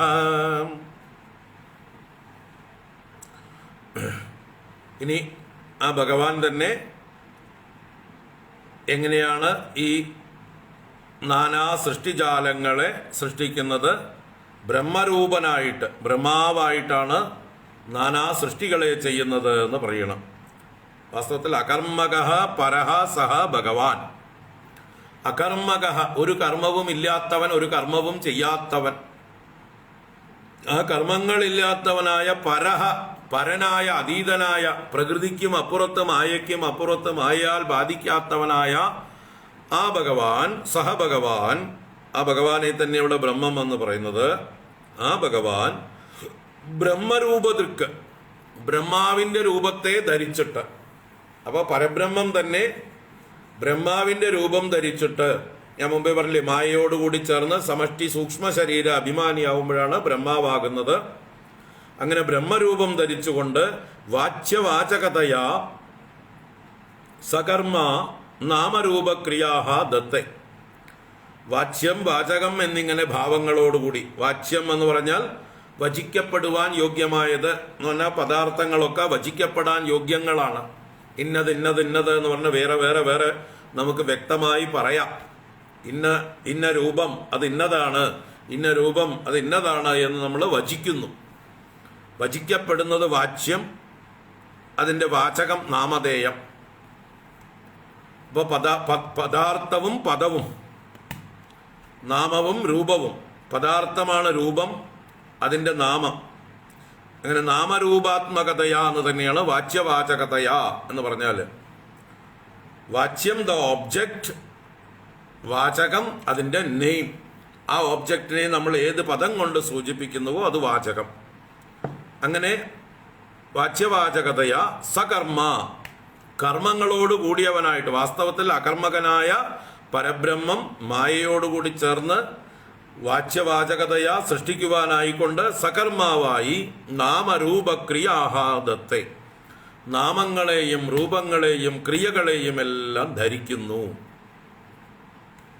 അപ്പൊ ഇതിനെല്ലാം വാസ്തവത്തിൽ മൂലമായിരിക്കുന്നത്, ഇതിനെല്ലാം അതീതനായിരിക്കുന്ന ആ പരബ്രഹ്മരൂപനായിട്ടുള്ള ഭഗവാൻ. അകർമ്മകനാണ് വാസ്തവത്തിൽ. ആ അകർമ്മകനായിട്ടുള്ള ഭഗവാൻ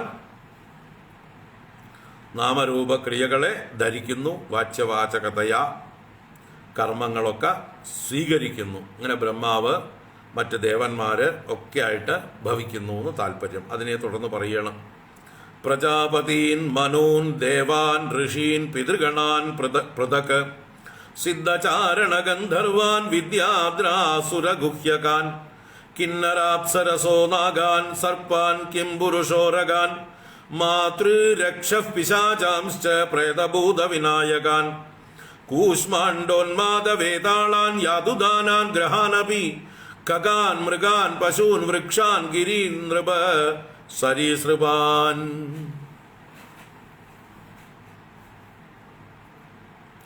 നൃപ, അല്ലയോ രാജാവേ, പരീക്ഷിത്തേ, കേട്ടോളൂ. ആ വാച്യവാചകതയാ എന്ന് പറഞ്ഞില്ലേ, ഈശ്വരൻ തന്നെ പല വാച്യങ്ങളായി പല രൂപങ്ങൾ എടുത്തുകൊണ്ട് പല പേരുകളിൽ വാചകതയാ അറിയപ്പെടുന്നു.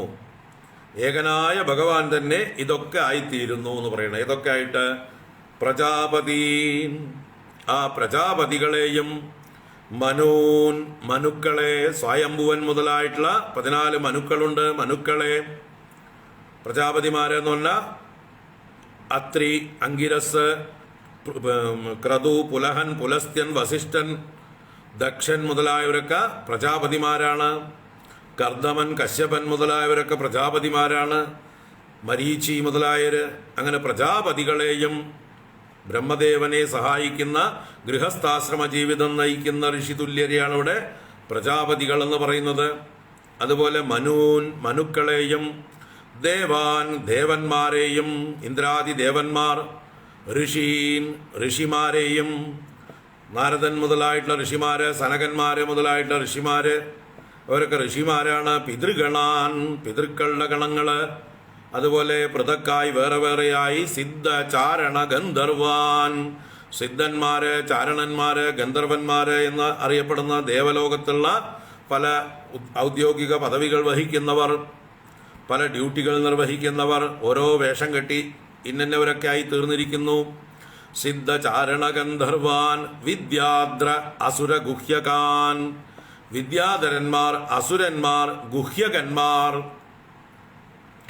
അതുപോലെ കിന്നര അപ്സരസഹ, കിന്നരന്മാര്, അപ്സരസ്സുകള്, നാഗാൻ സർപ്പാൻ, നാഗങ്ങളും സർപ്പങ്ങളും, കിം പുരുഷ ഉരകാൻ, കിംപുരുഷന്മാര്, ഉരകങ്ങള് മുതലായവര്,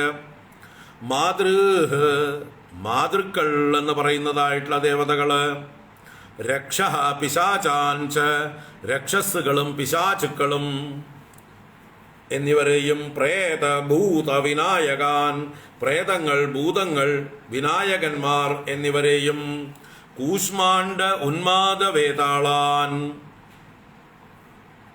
കൂഷ്മാണ്ഡങ്ങൾ, ഉന്മാദങ്ങൾ, വേതാളങ്ങൾ എന്നിവരെയും, യാതുദാനന്മാരെന്ന് പറയുന്ന ദൈത്യന്മാരെയും, ഗ്രഹാൻ അപി, മറ്റുള്ളവരെ ഉപദ്രവിക്കുന്ന ഗ്രഹങ്ങൾ, ഗ്രഹിക്കുന്നവരൊക്കെ ഗ്രഹങ്ങളാണ് അല്ലേ. പൂതനയൊക്കെ ഒരു ഗ്രഹമാണ്. അപ്പോൾ ബാലഗ്രഹമാണ് പൂതന. അപ്പോൾ അതുപോലെയുള്ള പൂതന, കോടര എന്നൊക്കെ ഉള്ളതായിട്ടുള്ള പല ഗ്രഹങ്ങളുണ്ട്. ഖഗാൻ, പക്ഷികൾ, ആകാശത്തിൽ സഞ്ചരിക്കുന്നവർ, മൃഗാൻ, ഭൂമിയിൽ നാൽക്കാലികളും മറ്റുമായിട്ട് സഞ്ചരിക്കുന്നവർ, പശൂൻ, ബുദ്ധിയില്ലാത്ത ജന്തുക്കള്, പശുക്കള്, വൃക്ഷാൻ, സഞ്ചരിക്കാൻ കഴിയാതെ ഒരു ഭാഗത്ത് നിൽക്കുന്ന സ്ഥാവരമായിരിക്കുന്ന വൃക്ഷങ്ങള്, ഗിരീൻ, പർവ്വതങ്ങള്, സരീസൃപാൻ, ഇഴജന്തുക്കള് എന്നിങ്ങനെയുള്ളതായിട്ടുള്ള രൂപങ്ങളെ ദത്തേ എന്ന് പറഞ്ഞാൽ ധരിക്കുന്നു. അത് പൂർവ്വ ശ്ലോകത്തിൽ പറഞ്ഞു. നാമരൂപ ക്രിയാ ദത്തേ, നാമങ്ങളും രൂപങ്ങളും ക്രിയകളും ധരിക്കുന്നു.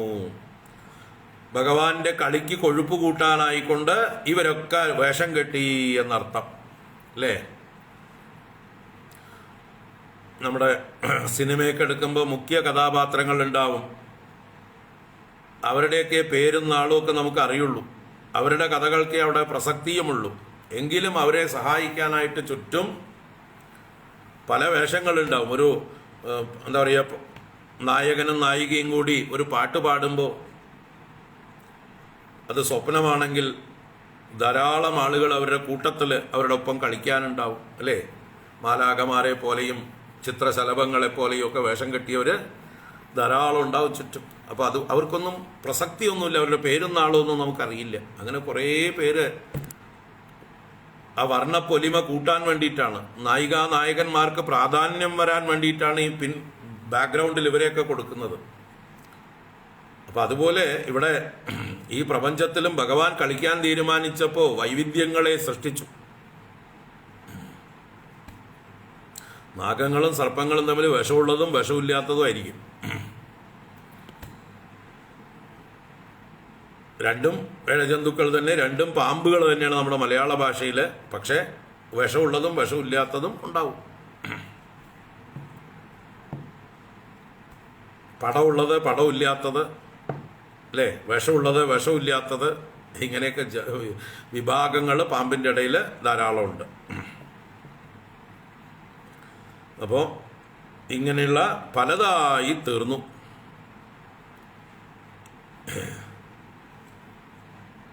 ഇവിടെ വിനായകന്മാരെന്ന് പറഞ്ഞാൽ ഭൂതപ്രേത പിശാചുക്കളിൽപ്പെട്ട ഒരു വിഭാഗമാണ്. ഇതൊക്കെ ആകാശത്തിൽ സഞ്ചരിക്കുന്നവർ എന്നുള്ള അർത്ഥത്തിലാണ്. വി എന്ന ശബ്ദത്തിന് ആകാശം എന്നർത്ഥമുണ്ട്. വി ഗച്ഛതി, അതാണ് വിമാനം. അതുപോലെ വി നയതി, വിനായകന്മാരാവും. ആകാശത്തിൽ സഞ്ചരിക്കുന്ന ഭൂതപ്രേത പിശാചുക്കളുടെയൊക്കെ വിഭാഗത്തിൽപ്പെട്ട ഒരു ഗ്രൂപ്പാണ് ഈ വിനായകന്മാരെന്ന് പറഞ്ഞതായിട്ടുള്ള ഗ്രൂപ്പ്. മറ്റേ നമ്മുടെ ഗണേശ ഭഗവാൻ മാത്രമല്ല. ആ ഗണേശ ഭഗവാനെ മറ്റൊരർത്ഥത്തിലാണ് വിനായകൻ എന്ന് പറയുന്നത്. ഇവിടെ ഈ ബഹുവചനത്തിൽ വിനായകാൻ എന്ന് പറയുമ്പോൾ ഈ പറഞ്ഞ പ്രേത ഭൂത വിനായകാൻ ഒരു ഗ്രൂപ്പാണത്. ഞാൻ കണ്ടിട്ടില്ല ഇവരെ ആരെയും. കണ്ടിട്ടുണ്ടെങ്കിൽ സ്പെസിഫിക് ആയിട്ട് തന്നെ എന്നതാണെന്ന് പറഞ്ഞ് എടുത്തു തരായിരുന്നു. ഇതൊക്കെ ഇങ്ങനെ പുരാണങ്ങളിൽ വർണ്ണിക്കുന്ന ഒരു ഇതാണ്. ഇങ്ങനെയൊക്കെയുള്ള ചില ഗ്രൂപ്പുകളുണ്ട് എന്ന് നമ്മൾ മനസ്സിലാക്കി വെച്ചാൽ മതി. ഇപ്പോൾ ഭൂതത്തെ നമ്മൾ എന്താന്ന് പറഞ്ഞാൽ അറിയൂ, പ്രേതം എന്താന്ന് പറഞ്ഞാൽ അറിയൂ, പിശാച് എന്താന്ന് പറഞ്ഞാൽ അറിയൂ. നമുക്കെല്ലാം ഒന്നാണ്. ഒക്കെ ആകാശ സഞ്ചാരികള്, ഒക്കെ സൂക്ഷ്മ ശരീരികള്, ഒക്കെ പലതാണ്. അതിൻ്റെ കൂട്ടത്തിൽ ഒന്ന്. ഇതിന്റെ കൂട്ടത്തിൽ ഇനി എത്ര വേണമെങ്കിൽ പേര് കൂട്ടിക്കോട്ടെ എന്ന് നമ്മൾ എന്തിനാ അറിയിച്ചാണ്. ഇനി 100 പേര് വിനായകനെ പോലെ 100 പേരിട്ടോട്ടെ, നമുക്കെന്ത് പറയും? കാരണം ഇതൊന്നും നമ്മളെ ഇപ്പം നേരിട്ടിപ്പോൾ ബാധിക്കുന്നില്ല, നമുക്ക് പ്രശ്നമില്ല. അപ്പം ഇതൊക്കെ ഇങ്ങനെ പേരുകൾ, ഈ പറഞ്ഞ ഓരോ കാരണങ്ങളെ കൊണ്ട് ഓരോ പേരുകൾ. ആകാശ സഞ്ചാരികളായതുകൊണ്ട്, മാംസം ഭക്ഷിക്കുന്നത് കൊണ്ട്. ഇപ്പം പിശാചുക്കൾ എന്ന് പറഞ്ഞാൽ മാംസം ഭക്ഷിക്കുന്നതൊക്കെ പിശാചുക്കളാണ്. അപ്പം നിങ്ങളും മാംസം ഭക്ഷിക്കുന്നുണ്ടെങ്കിൽ നിങ്ങളും പിശാചുക്കളാണ്. പിശിതം അസ്നാദീതി പിശാചഹ. മാംസത്തെ ആരൊക്കെ ഭക്ഷിക്കണോ അവരൊക്കെ പിശാചുക്കളാണ്.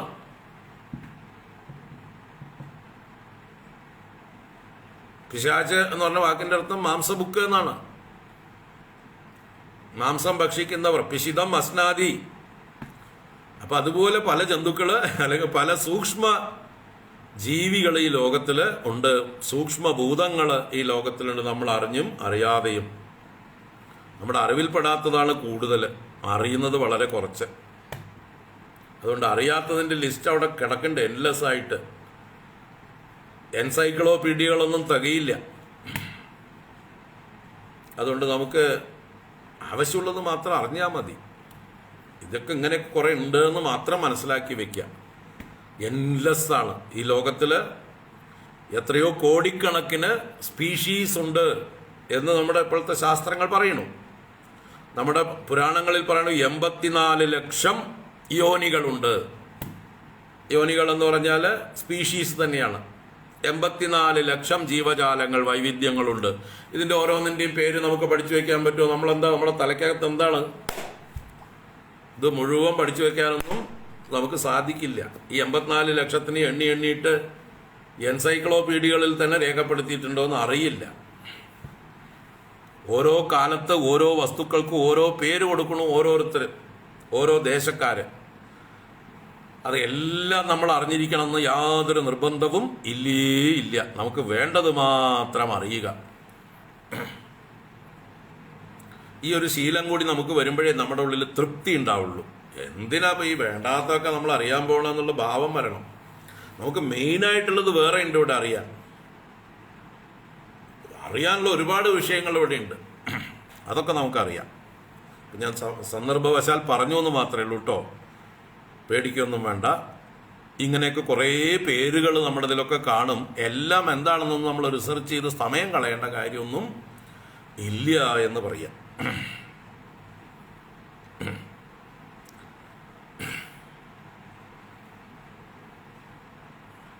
കൂശ്മാണ്ഡം, ഉന്മാദം, വേതാളം, ഇതൊക്കെ എന്താണ്? എന്തായാ നമുക്കെന്താണ്? അല്ലേ? കൂശ്മാണ്ഡം, കുമ്പളങ്ങ എന്നർത്ഥമുണ്ട് കൂശ്മാണ്ഡത്തിന്. അപ്പൊ കുമ്പളങ്ങ പോലെയുള്ള ആൾക്കാർ, അങ്ങനെ നമുക്കിപ്പോൾ മനസ്സിലാക്കാൻ പറ്റുള്ളൂ. അല്ലാതെ ഇത് ഓരോന്നും സ്പെസിഫിക് ആയിട്ട് ഇന്നത് എന്ന് പറയാനാവില്ല. ഉന്മാദം എന്നൊരു ഒരു ഗ്രഹമാണ്, ഒരു ബാധയാണ് ഉന്മാദം എന്നുള്ളത്. നമ്മുടെ ദേഹത്ത് ഉന്മാദം കൂടിയാൽ നമുക്ക് ഉന്മാദം ഉണ്ടാവും. വേതാളം, എന്താണ് ഈ വേതാളം? അല്ലേ? ഒക്കെ ഈ ഭൂതപ്രേത പിശാചുക്കളുടെയൊക്കെ വകുപ്പിൽപ്പെട്ടതാണ്. ഗ്രഹങ്ങൾ എന്ന് പറഞ്ഞാലും ബാധിക്കുന്നത്, നമ്മളെ പിടിക്കുന്നത്, നമ്മളെ ഗ്രഹിക്കുന്നത്, ഏതൊക്കെയോ ശക്തികൾ നമ്മളെ ഗ്രഹിക്കുന്നുണ്ട്. ഇങ്ങനെ ഒരുപാട് കാര്യങ്ങൾ. ഇത് നമ്മുടെ പൂർവീകർ ഋഷീശ്വരന്മാർ ഇതെല്ലാം സൂക്ഷ്മമായി നിരീക്ഷണം ചെയ്ത് ഓരോന്നിനെയും പട്ടികയിട്ടിട്ട് എന്നത് പറഞ്ഞിട്ട് വകതിരിച്ചു വെച്ചു. നമുക്കതിനൊന്നും ക്ഷമയില്ല, ശ്രദ്ധയുമില്ല, അതിൻ്റെ ആവശ്യവും നമുക്ക് തോന്നിയിട്ടില്ല. അതുകൊണ്ട്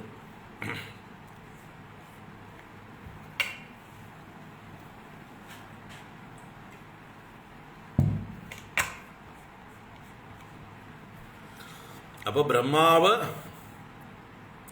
ഭഗവാന്റെ പ്രതിനിധിയായിട്ട് നിർഗുണ പരബ്രഹ്മത്തിൻ്റെ സഗുണ സാകാര പ്രതിനിധിയായി റെപ്രസെൻറ്റേറ്റീവായിട്ട് ഭഗവാൻ തിരശീലയ്ക്ക് മറവിലിരിക്കുന്നു.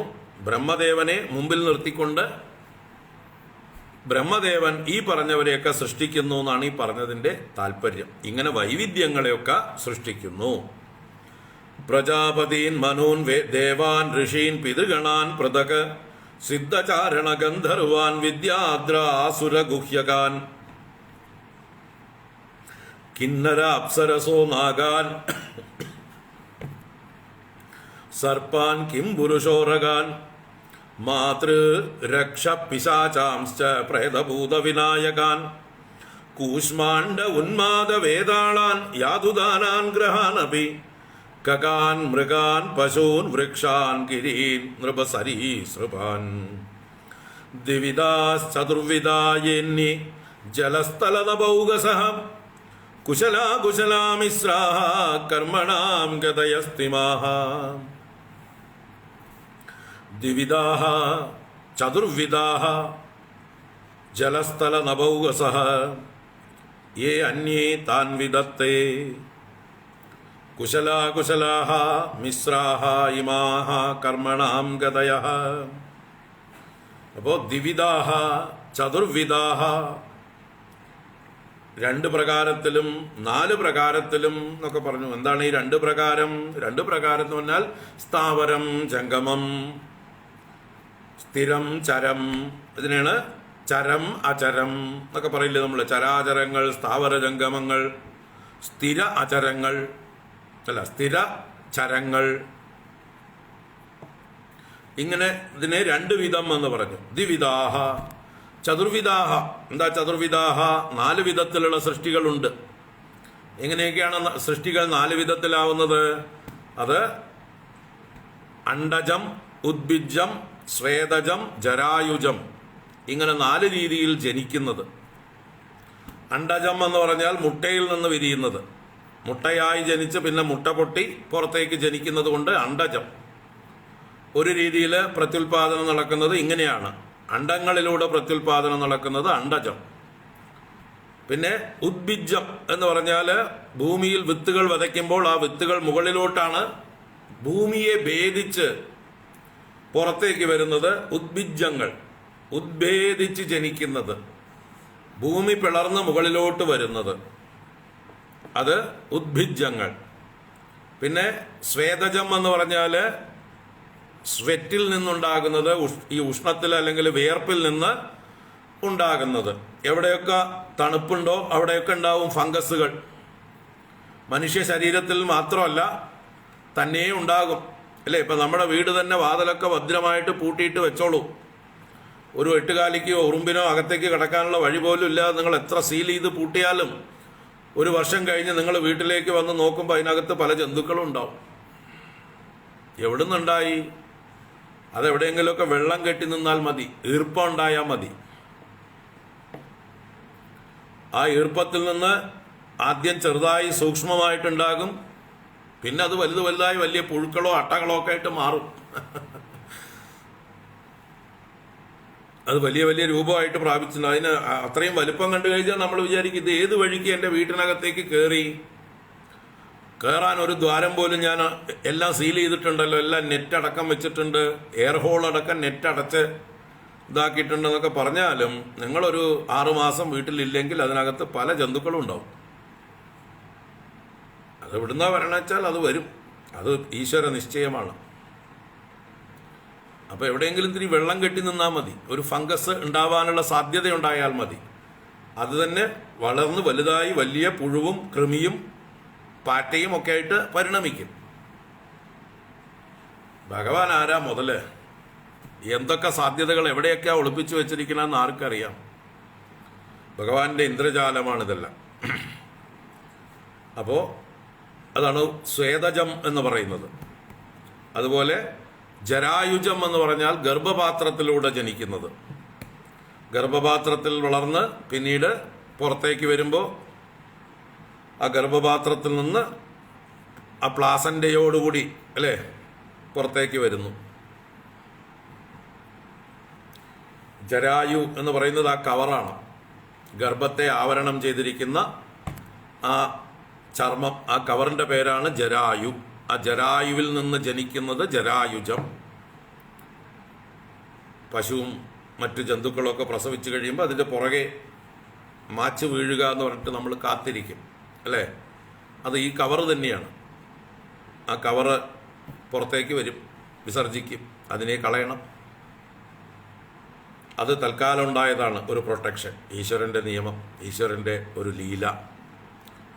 ഈ ഗർഭത്തിൻ്റെ ഉള്ളിൽ കിടക്കുന്നതായിട്ടുള്ള കുട്ടിക്ക് 10 മാസമോ 9 മാസമോ എത്ര കാലമാണ് ഓരോ ജന്തുക്കൾക്കും ഉള്ളിൽ കിടക്കാനുള്ളതായിട്ടുള്ള കാലം, അതിനനുസരിച്ച് അതിനൊരു പ്രൊട്ടക്ഷൻ ഉണ്ടാക്കിയിരിക്കണു.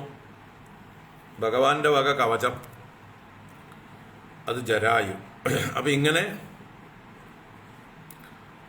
വിവിധങ്ങളായ ജന്മം കൊണ്ട്, അതാണ് 4ആയിട്ട് പറഞ്ഞത്. അണ്ടജം, ഉദ്ഭിജം, സ്വേദജം, ജരായുജം. ഇങ്ങനെ 4 രീതിയിൽ ഉണ്ടാകുന്നത് ചതുർവിധ. അപ്പോൾ ഒന്നുകിൽ സ്ഥാവര ജംഗമങ്ങളൊന്ന് 2ആയി പിരിക്കാം, അല്ലെങ്കിൽ ഇങ്ങനെ 4ആയി പിരിക്കാം. അതിനെ തന്നെയാണ് 84 ലക്ഷമായിട്ടും പിരിച്ചിരിക്കുന്നത്. ഏ അന്യേ ജലസ്ഥല നവൗകസഹ, ജലവാസികൾ, സ്ഥലവാസികൾ, ആകാശവാസികൾ. അതാണ് ജല സ്ഥല നഭ ഓകസഹ. ഓകസ എന്ന് പറഞ്ഞാൽ വാസസ്ഥാനമാണ്. ജലൗകസുകൾ എന്ന് പറഞ്ഞാൽ ജലത്തിൽ വസിക്കുന്ന ജന്തുക്കൾ. സ്ഥലം എന്ന് പറഞ്ഞാൽ ഭൂമി, ഭൂമിയിൽ വസിക്കുന്ന കരയിൽ ജീവിക്കുന്ന ജന്തുക്കൾ സ്ഥലവാസികൾ, സ്ഥലൗകസുകൾ. ഇതിന്റെ രണ്ടിൻ്റെയും ഇടയിലുള്ള ഉഭയ ഓകസുകളുണ്ട് അല്ലേ, തവളകളെ പോലെയുള്ളത്. അത് ജലസ്ഥല ഓകസുകളാണ്. അതുപോലെ നഭൗകസഹ എന്ന് പറഞ്ഞാൽ ആകാശത്തിൽ സഞ്ചരിക്കുന്നവർ, ആകാശത്തിൽ വസിക്കുന്നവർ എന്നൊക്കെ അർത്ഥം. നഭൗകസഹ.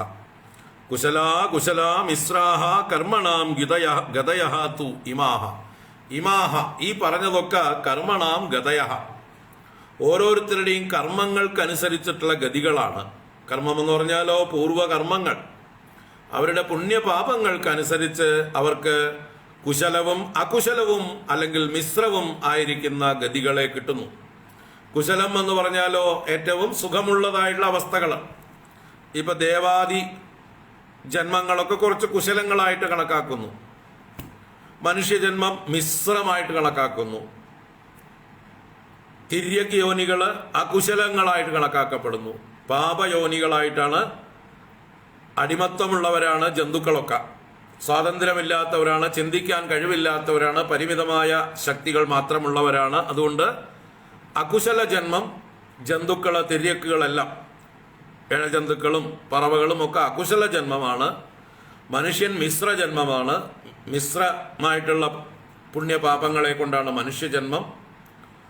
കുശലന്മാരെന്ന് പറഞ്ഞാൽ അതിലും ഉയർന്നതായിട്ടുള്ള തലങ്ങളിലുള്ളതായിട്ടുള്ള ആളുകൾ. മനുഷ്യന്മാരെക്കാൾ കുറെ കൂടി സുഖം അനുഭവിക്കുന്നവർ കുശലന്മാർ.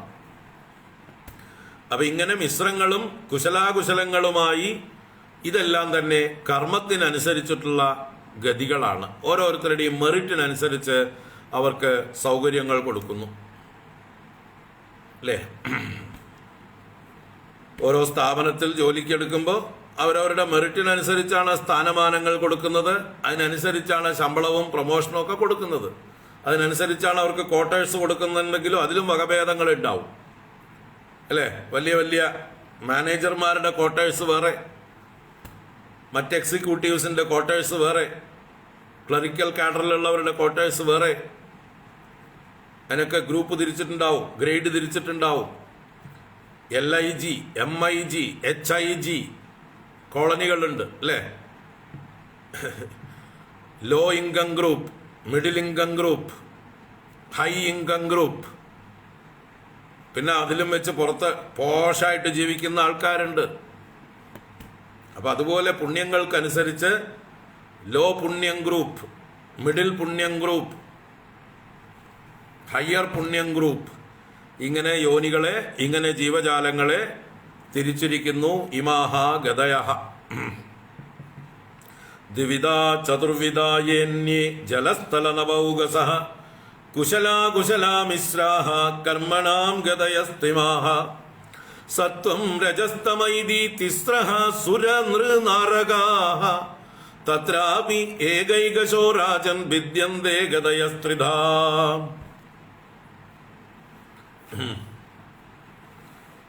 സത്വം രജഃ തമഃ ഇതി തിസ്രഃ സുര നൃ നാരകാഃ. സത്വം രജസ് തമസ് എന്നിങ്ങനെ മൂന്നാണ്. തിസ്രഃ സുര നൃ നാരകാഃ. സുര എന്ന് പറഞ്ഞാൽ സാത്വിക പ്രധാനികളാണ് സുരന്മാര്, ഉയർന്ന ലോകം. നൃ എന്ന് പറഞ്ഞത് രജോഗുണ പ്രധാനികളാണ്, മിശ്രലോകം, മിഡിൽ ക്ലാസ്, അവരാണ് നരന്മാര്, രജോഗുണ പ്രധാനികളാണ്. തമഹ അത് നാരകങ്ങളാണ്, നരകം പോലെയുള്ളതായിട്ടുള്ള നരകതുല്യമായിട്ടുള്ള ജീവജാലങ്ങളാണ്. ആ യോനികളാണ് ജന്തുക്കളുടെ, നാൽക്കാലികളുടെയൊക്കെ യോനികൾ. അത് നാരകാഹ, അത് തമോ ഗുണം വർദ്ധിച്ചവരാണ്. അപ്പൊ തമോ ഗുണം വർദ്ധിച്ചതൊക്കെ നരകയോനികളും രജോ ഗുണം വർദ്ധിച്ചതൊക്കെ നമ്മളെ പോലെയുള്ള ആളുകളും മനുഷ്യരായിട്ടുള്ളവരും, സത്വഗുണം വർദ്ധിച്ചവരൊക്കെ ദേവഗന്ധർവാദികളായിട്ടും മുകളിലേക്ക് പോകുന്നു. ഇങ്ങനെ 3 പ്രകാരത്തിൽ തിസ്രഹ ഗതയ.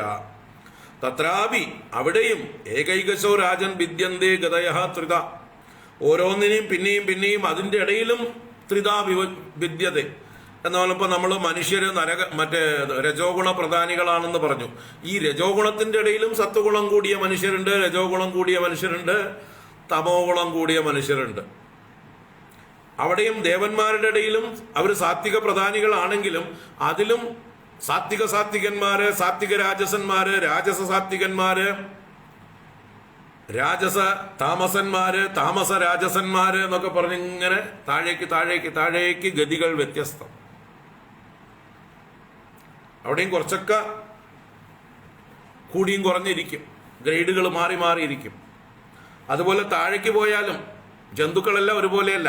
അവരിലും സത്വഗുണം കൂടിയവരും രജോ ഗുണം കൂടിയവരും തമോ ഗുണം കൂടിയവരും ഉണ്ട്. പൊതുവേ താമസമാണ് ജന്തുക്കളൊക്കെ. പശുവും തമോ ഗുണമാണ്. എങ്കിലും മറ്റ് പട്ടിയെയും പൂച്ചയെ അപേക്ഷിച്ച് പശു സത്വഗുണമാണ്. പോത്തിനേക്കാൾ പശു എന്ന് പറഞ്ഞാൽ സത്വഗുണമാണ്. നമ്മളെ അപേക്ഷിച്ച് പശു തമോ ഗുണമാണ്. മനുഷ്യരെ അപേക്ഷിച്ച് തമോ ഗുണം, ദേവന്മാരെ അപേക്ഷിച്ച് മനുഷ്യർ രജോ ഗുണം.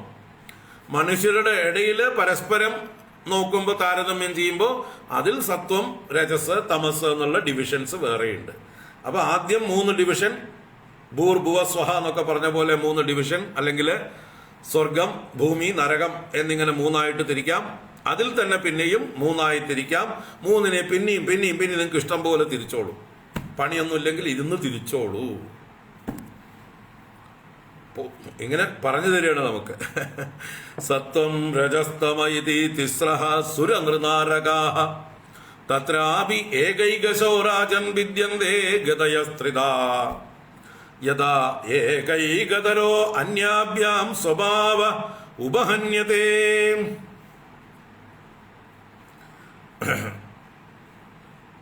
എപ്പോഴാണോ ഏകതരഃ സ്വഭാവഃ അന്യാഭ്യാം യഥാ ഉപഹന്യതേ, ഒരു വിധമായിട്ടുള്ള ഏകതരമായ ഒരു സ്വഭാവം അന്യാഭ്യാം എന്ന് പറഞ്ഞാൽ ഒരു സത്വഗുണ പ്രധാനിയായിട്ടുള്ള ഒരാളുടെ സ്വഭാവത്തിന്, അന്യാഭ്യ എന്ന് പറഞ്ഞാലോ രജസ്തമോഭ്യാം, രജസ്തമസ്സുകളാൽ ഉപഹന്യത ബാധിക്കപ്പെടുന്നത്.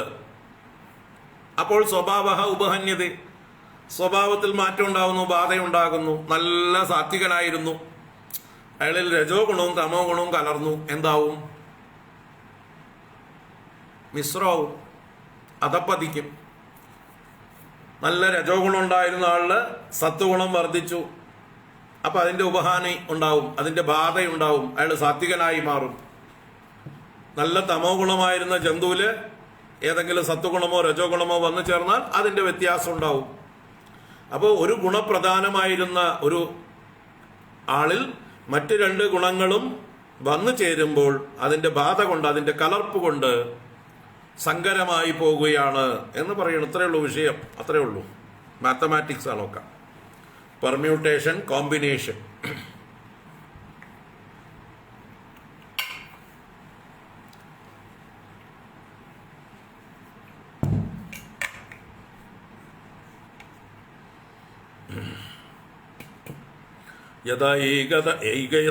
യഥാ ഏകൈകതരോ അന്യാഭ്യാം സ്വഭാവഃ ഉപഹന്യത്തെ സയേവേദം ജഗദ്ദാതാ ഭഗവാൻ ധർമ്മരൂപദൃക് പുഷ്ണാതി സ്ഥാപയൻ വിശ്വം തിര്യങ് നരസുരാത്മഭിഃ. സയേവ ഇദം ജഗത് ധാതാ ഭഗവാൻ ധർമ്മരൂപദൃക് പുഷ്ണാതി സ്ഥാപയൻ വിശ്വം തിര്യക്ക് നര സുര ആത്മഭിഃ. എന്താ പറഞ്ഞത്? സയേവ, ദാറ്റ് സെയിം ലോർഡ്,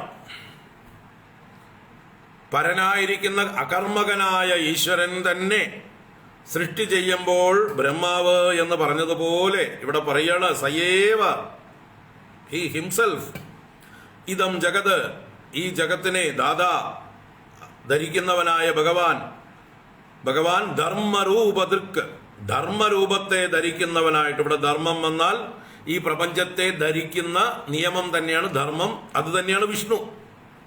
അപ്പൊ വിഷ്ണു രൂപദൃക് എന്ന അർത്ഥത്തിലാണ്. വിഷ്ണുവിന്റെ രൂപം ധരിച്ചുകൊണ്ട് എന്ത് ചെയ്യണു? തിര്യക്ക് നര സുര ആത്മഭിഃ ഇദം വിശ്വം സ്ഥാപയൻ പുഷ്ണാതി. തിര്യക്കുകളുടെയും നരന്മാരുടെയും സുരന്മാരുടെയും എല്ലാം രൂപങ്ങൾ ധരിച്ച്, എന്ന് പറഞ്ഞാൽ മത്സ്യ, കൂർമ്മ, വരാഹ, വാമന, നൃസിംഹ, പരശുരാമ, ശ്രീരാമ, ശ്രീകൃഷ്ണ ഇത്യാദി അല്ലെ തിര്യക്ക് അവതാരങ്ങളാണ്. ഏതൊക്കെ? മത്സ്യ, കൂർമ്മ, വരാഹാദികള്. നരസിംഹം മിശ്രാവതാരമാണ് അല്ലെ, പാതി നരൻ പാതി മൃഗം. അതുപോലെ നര അവതാരമാണ് ഭഗവാന്റെ ശ്രീരാമാവതാരം. പരശുരാമാവതാരമൊക്കെ നരാവതാരം എന്ന് പറയാം. ഇനി മറ്റേ കൃഷ്ണാവതാരത്തിലൊന്നും പെടില്ല. ഇനി ദേവാവതാരമാണ് ഭഗവാന്റെ. ഏതൊക്കെ? വാമനാവതാരമൊക്കെ അതിഥിയുടെ പുത്രനായി ദേവനായി അവതരിച്ചു. അപ്പൊ ഇങ്ങനെ സുരാത്മഭിഃ, തിര്യക്ക് നര സുരാത്മഭിഃ, തിര്യക്കുകളായും നരന്മാരായും സുരന്മാരായും തന്റെ രൂപങ്ങളെ ധരിച്ചുകൊണ്ട് ഇതം വിശ്വം സ്ഥാപയൻ, ഈ വിശ്വത്തെ സ്ഥാപിച്ചുകൊണ്ട് പുഷ്ണാതി പോഷിപ്പിക്കുന്നു. അപ്പൊ ഈ വിശ്വത്തെ ആദ്യം ധർമ്മരൂപത്തിൽ ഭഗവാൻ നിലനിർത്തുന്നു. ആ ധർമ്മത്തിന് എവിടെയെങ്കിലും ഗ്ലാനി ഉണ്ടാകുമ്പോൾ പൊക്കാൻ വേണ്ടി ഭഗവാൻ അവതരിക്കുന്നു. മനസ്സിലാവുണ്ടോ? ധർമ്മരൂപദൃക് എന്ന് പറയുമ്പോൾ വിഷ്ണു രൂപത്തിൽ ധർമ്മമായിട്ട് ഭഗവാൻ തന്നെയാണ്, ഭഗവാന്റെ മാനിഫെസ്റ്റേഷൻ തന്നെയാണ് ധർമ്മം. അതുകൊണ്ടാണ് നമ്മൾ ധർമ്മത്തെ മാനിക്കേണ്ടത്. ധർമ്മത്തെ മാനിച്ചാൽ വിഷ്ണുവിനെ മാനിക്കുന്നു. നിങ്ങൾ വിഷ്ണു ഭക്തന്മാരാണോ, വിഷ്ണുവിനെ പൂജിക്കണമോ, നിങ്ങൾ ധർമ്മത്തെ മാനിക്കുവിൻ. കാരണം ഭഗവാൻ തന്നെയാണ് ഈ പ്രപഞ്ച നിർമ്മിതിക്ക് വേണ്ടി ധർമ്മമായിട്ട് നിലനിൽക്കുന്നത്. നിങ്ങൾ ധർമ്മത്തിന് ഗ്ലാനി ഉണ്ടാക്കുമ്പോൾ ഭഗവാന്റെ ശരീരത്തെ വേദനിപ്പിക്കുകയാണ്. അപ്പൊ ഭഗവാൻ എന്ത് ചെയ്യുന്നു? ഭഗവാൻ ആ ഗ്ലാനിയെ നിവർത്താനായിക്കൊണ്ട്, ഗ്ലാനി കൊണ്ട് ധർമ്മം ക്ഷയിക്കുമ്പോൾ എവിടെയെങ്കിലും ഏറ്റക്കുറച്ചിലുകൾ ഉണ്ടാകുമ്പോൾ അതിനെ ലെവലാക്കാൻ വേണ്ടി, അതിനെ ഇക്വിബിലിയത്തിലേക്ക് കൊണ്ടുവരാനായിക്കൊണ്ട്, ബാലൻസ് ചെയ്യാനായിക്കൊണ്ട് ഭഗവാൻ വരാഹമായും നരസിംഹമായും മത്സ്യകൂർമ്മങ്ങളൊക്കെ ആയിട്ടും അവിടെ പൊങ്ങി ഓരോ ഭാഗത്ത് താങ്ങു കൊടുക്കുന്നു. എങ്ങനെയാണ് താങ്ങേണ്ടത് വെച്ചാൽ അങ്ങനെ താങ്ങുന്നു. അതാണ് ഇതം വിശ്വം സ്ഥാപയൻ, ഈ വിശ്വത്തെ സ്ഥാപിച്ച് എന്ന് പറഞ്ഞാൽ ധർമ്മത്തെ സ്ഥാപിച്ച്. യഥാ യഥാ ഹി ധർമ്മസ്യ ഗ്ലാനിർഭവതി ഭാരത അഭ്യുത്ഥാനമധർമ്മസ്യ തദാത്മാനം സൃജാമ്യഹം പരിത്രാണായ സാധൂനാം വിനാശായ ച ദുഷ്കൃതാം ധർമ്മ സംസ്ഥാപനാർത്ഥായ സംഭവാമി യുഗേ യുഗേ. അങ്ങനെ ആ ധർമ്മരൂപദൃക്കായ ഭഗവാൻ വിഷ്ണു തന്നെ വിവിധ രൂപങ്ങളെ ധരിച്ചുകൊണ്ട് ഈ വിശ്വത്തെ സ്ഥാപിക്കുന്നു, നിലനിർത്തുന്നു, പോഷിപ്പിക്കുന്നു. പുഷ്ണാതി. തുടർന്ന് തദക്കാലാഗ്നിരുദ്രാത്മാ യൽ സൃഷ്ടം ഇദമാത്മനഃ സന്നിയച്ഛതി കാലേന ഗനാനീകം ഇവാനിലഃ. അതേ ഭഗവാൻ തന്നെ തതഃ ആ ഭഗവാൻ അനന്തരം കാലാഗ്നിരുദ്രാത്മാ, കാലം, അഗ്നി, രുദ്രൻ എന്നീ രൂപങ്ങളോട് കൂടിയിട്ട്, കാലം ഭഗവാന്റെ രൂപമാണ്. എല്ലാറ്റിനെയും പരിണമിപ്പിക്കുന്ന ശക്തിയാണ് കാലം. ഓരോരുത്തർക്കും ഇവിടുന്ന് പോകാറായാൽ കാലം പിന്നാലെ വന്ന് തള്ളിവിടും. നടക്കൂ നടക്കൂ നടക്കൂ. ഗുരുവായൂരപ്പൻ്റെ നടയിൽ ചെല്ലുമ്പോൾ അവിടെ ദ്വാരപാലകന്മാരെ നമ്മളെ തള്ളിവിടാൻ നിൽക്കുന്നത് പോലെ ഇവിടെ കാലം എന്ന ശക്തി നമ്മളെ തള്ളിവിട്ടുകൊണ്ടിരിക്കുന്നുണ്ട്. മതി ഇവിടെ നിന്നത്, നടക്കൂ നടക്കൂ എന്ന് പറഞ്ഞുകൊണ്ടിരിക്കുന്നുണ്ട്.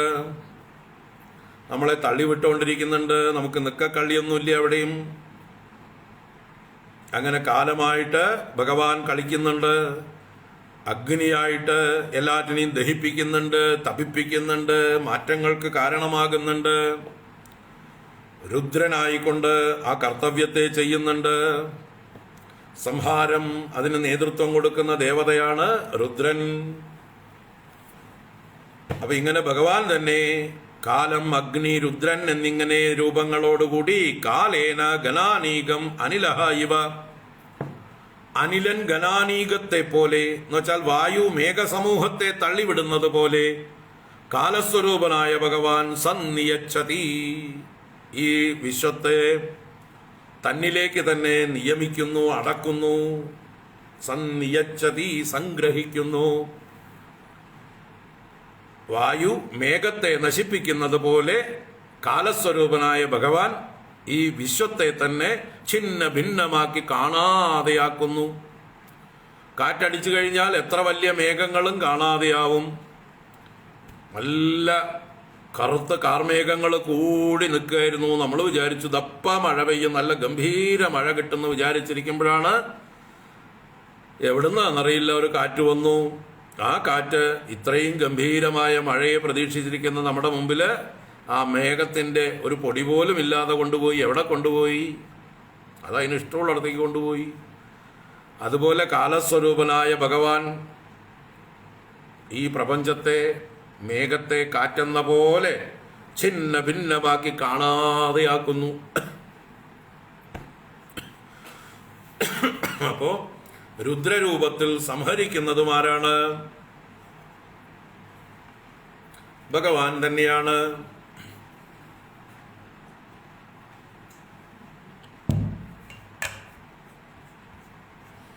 അപ്പോൾ ബ്രഹ്മദേവനായി വിവിധ സൃഷ്ടികളെ നടത്തുന്നവനും, വിഷ്ണുരൂപനായി വിവിധ പരിപാലനം നടത്തുന്ന അവതാരങ്ങളെ സ്വീകരിക്കുന്നവനും, രുദ്രരൂപനായി കാലരൂപത്തിലും അഗ്നിരൂപത്തിലും എല്ലാറ്റിനെയും സംഹരിക്കുന്നവനും ഏകനായ ഈശ്വരൻ തന്നെയാണ്.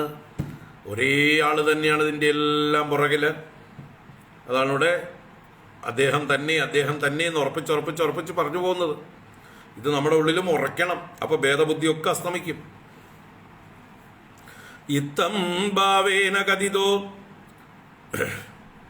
ഭഗവാൻ ഭഗവത്തമഃ നേത്തം ഭാവേന ഹി പരം ദ്രഷ്ടുമർഹന്തി സൂരയഃ.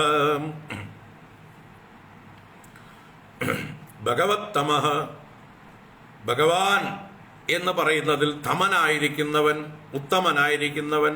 ഭഗവാൻ എന്നാൽ ഐശ്വര്യം, വീര്യം, യശസ്, ശ്രീ, ജ്ഞാനം, വൈരാഗ്യം ഇത്യാദി 6 ഗുണങ്ങളുള്ളവൻ ഭഗവാൻ. അതിന്റെ ഭഗവത് തമഹ, ഭഗവത് ഭാവങ്ങളെ കൊണ്ട് തമമെന്ന് പറയുന്ന ആ ഭഗവാൻ ഈശ്വരൻ ഇത്തം ഭാവേന കഥിത, ഇങ്ങനെയൊക്കെ നിനക്കായിക്കൊണ്ട് പറയപ്പെട്ടു. ബ്രഹ്മാവ്, വിഷ്ണു, രുദ്രൻ എന്നൊക്കെ പറയുന്നത് ആ ഭഗവാനെ തന്നെയാണ്, ഏകനായ നാരായണനെ തന്നെയാണ്, ഏകനായ പരബ്രഹ്മത്തെ തന്നെയാണ് ഇങ്ങനെ നിന്നോട് വിഷ്ണുവെന്നും ബ്രഹ്മാവെന്നും രുദ്രനും ഒക്കെ ആയിട്ട് പറയപ്പെട്ടത്. ഈ ഇത്തം ഭാവേന ദ്രഷ്ടും സൂരയഃ ന അർഹന്തി. ഈ ഭാവങ്ങളെ കൊണ്ട് കാൺമാനായിക്കൊണ്ട് സൂരയഃ ന അർഹന്തി, സൂരികൾ, വിവേകികൾ, വിദ്വാൻമാർ, ജ്ഞാനികൾ അവര് അർഹന്മാരല്ല. എന്ന് വെച്ചാലോ, അവര് ഭഗവാനെ ഇങ്ങനെയുള്ള ഭാവത്തിൽ കൂടിയല്ല, അതിനും അപ്പുറത്തുള്ള ഏകവും അദ്വിതീയവുമായ ജഗത്തില്ലാത്ത ഭഗവാനെയാണ് സൂരികൾ കാണുന്നത്. ജഗത്തുള്ളത് കൊണ്ടാണ് ഭഗവാന് ബ്രഹ്മാവ്, വിഷ്ണു, രുദ്രൻ എന്നൊക്കെ പേര് കൽപ്പിക്കുന്നത്.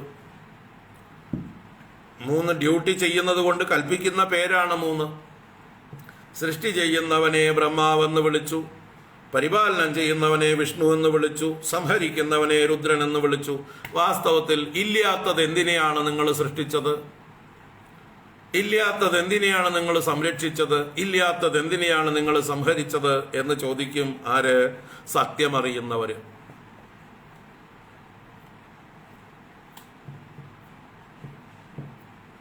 നിങ്ങൾ സൃഷ്ടിച്ചു. എന്ത് സൃഷ്ടിച്ചു? ഞാനൊന്നും കാണുന്നില്ലല്ലോ.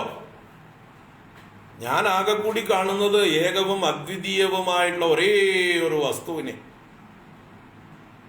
അത് തന്നെയാണ് പറയുന്ന നിങ്ങളും കേൾക്കുന്ന ഞാനും എന്ന് ഞാൻ മനസ്സിലാക്കുന്നു, ഞാൻ അറിയുന്നു. അപ്പൊ ഇവിടെ നാനാത്വമേ ഉണ്ടായിട്ടില്ല. നേഹ നാനാസ്തി കിഞ്ചന. ഇവിടെ പലതില്ല, ഇവിടെ ഒന്നേ ഉള്ളൂ, ഒന്നേ ഉള്ളൂ, ഒന്നേ ഉള്ളൂ. അപ്പൊ ഒന്നുള്ളപ്പോ ആര് ബ്രഹ്മാവ്, ആര് വിഷ്ണു, ആര് രുദ്രൻ? ഇത് മഹാത്മാക്കളുടെ ഭാവമാണ്. ഞാൻ തന്നെയാ ബ്രഹ്മാവ്, ഞാൻ തന്നെയാ വിഷ്ണു, ഞാൻ തന്നെയാ രുദ്രനും എന്ന് അവർ പറയും. എൻ്റെ മനസ്സിലാണ് സൃഷ്ടിയും പരിപാലനവും സംഹാരവുമൊക്കെ. അപ്പൊ അഹമേവ ബ്രഹ്മ, അഹമേവ വിഷ്ണു, അഹമേവ രുദ്ര. ഇത് വേദാന്തം. അതിനിവിടെ ഇടയിൽ കൂടെ അടിച്ചു വിടുന്നുണ്ട്. ഈ വേദാന്തം പറയുമ്പോഴാണ് കഥ കേൾക്കുന്നവർക്ക് ദഹിക്കാത്തത്.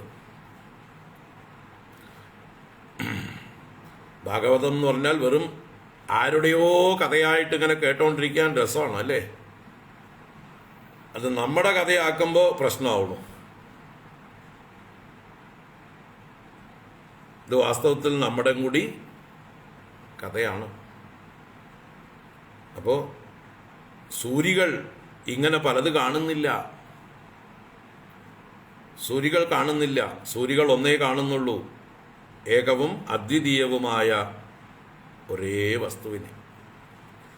ഇത്തം ഭാവേന കഥിതോ ഭഗവാൻ ഭഗവൽ തമഃ നേത്തം ഭാവേന ഹി പരം ദ്രഷ്ടുമർഹന്തി സൂരയഃ. ഇതിന് ഉദാഹരണമായിട്ട് അത്രിയുടെ കഥ പോലും എടുത്താൽ മതി അല്ലേ? അത്രി പോലും 3 കാണുന്നില്ല. അത്രി ഭേദബുദ്ധിയുള്ള ആള് തന്നെയാണ്. ഏത് ഭേദബുദ്ധി? താൻ വേറെ ഈശ്വരൻ വേറെ എന്നുള്ള ഭേദബുദ്ധി ഉണ്ടായിരുന്നു. പക്ഷെ ഈശ്വരന്മാരിൽ ഭേദബുദ്ധി ഇല്ല അദ്ദേഹത്തിന്. ഞാനൊരു ജീവൻ, എനിക്ക് സന്തതി വേണം, എനിക്കൊരാഗ്രഹമുണ്ട്. ആ സന്തതിയെ തരാനായിക്കൊണ്ട് ഈ പ്രപഞ്ചത്തിന്റെ ജഗതീശ്വരനെ തപസ് ചെയ്തു. ആര്? അത്രി മഹർഷി. ആരാണോ ജഗതീശ്വരൻ അദ്ദേഹം എന്നിൽ പ്രസാദിക്കട്ടെ എന്ന് പ്രാർത്ഥിച്ചു. അപ്പോഴാണ് ജഗതീശ്വരൻ 3 രൂപം കൊണ്ട് വന്നത്.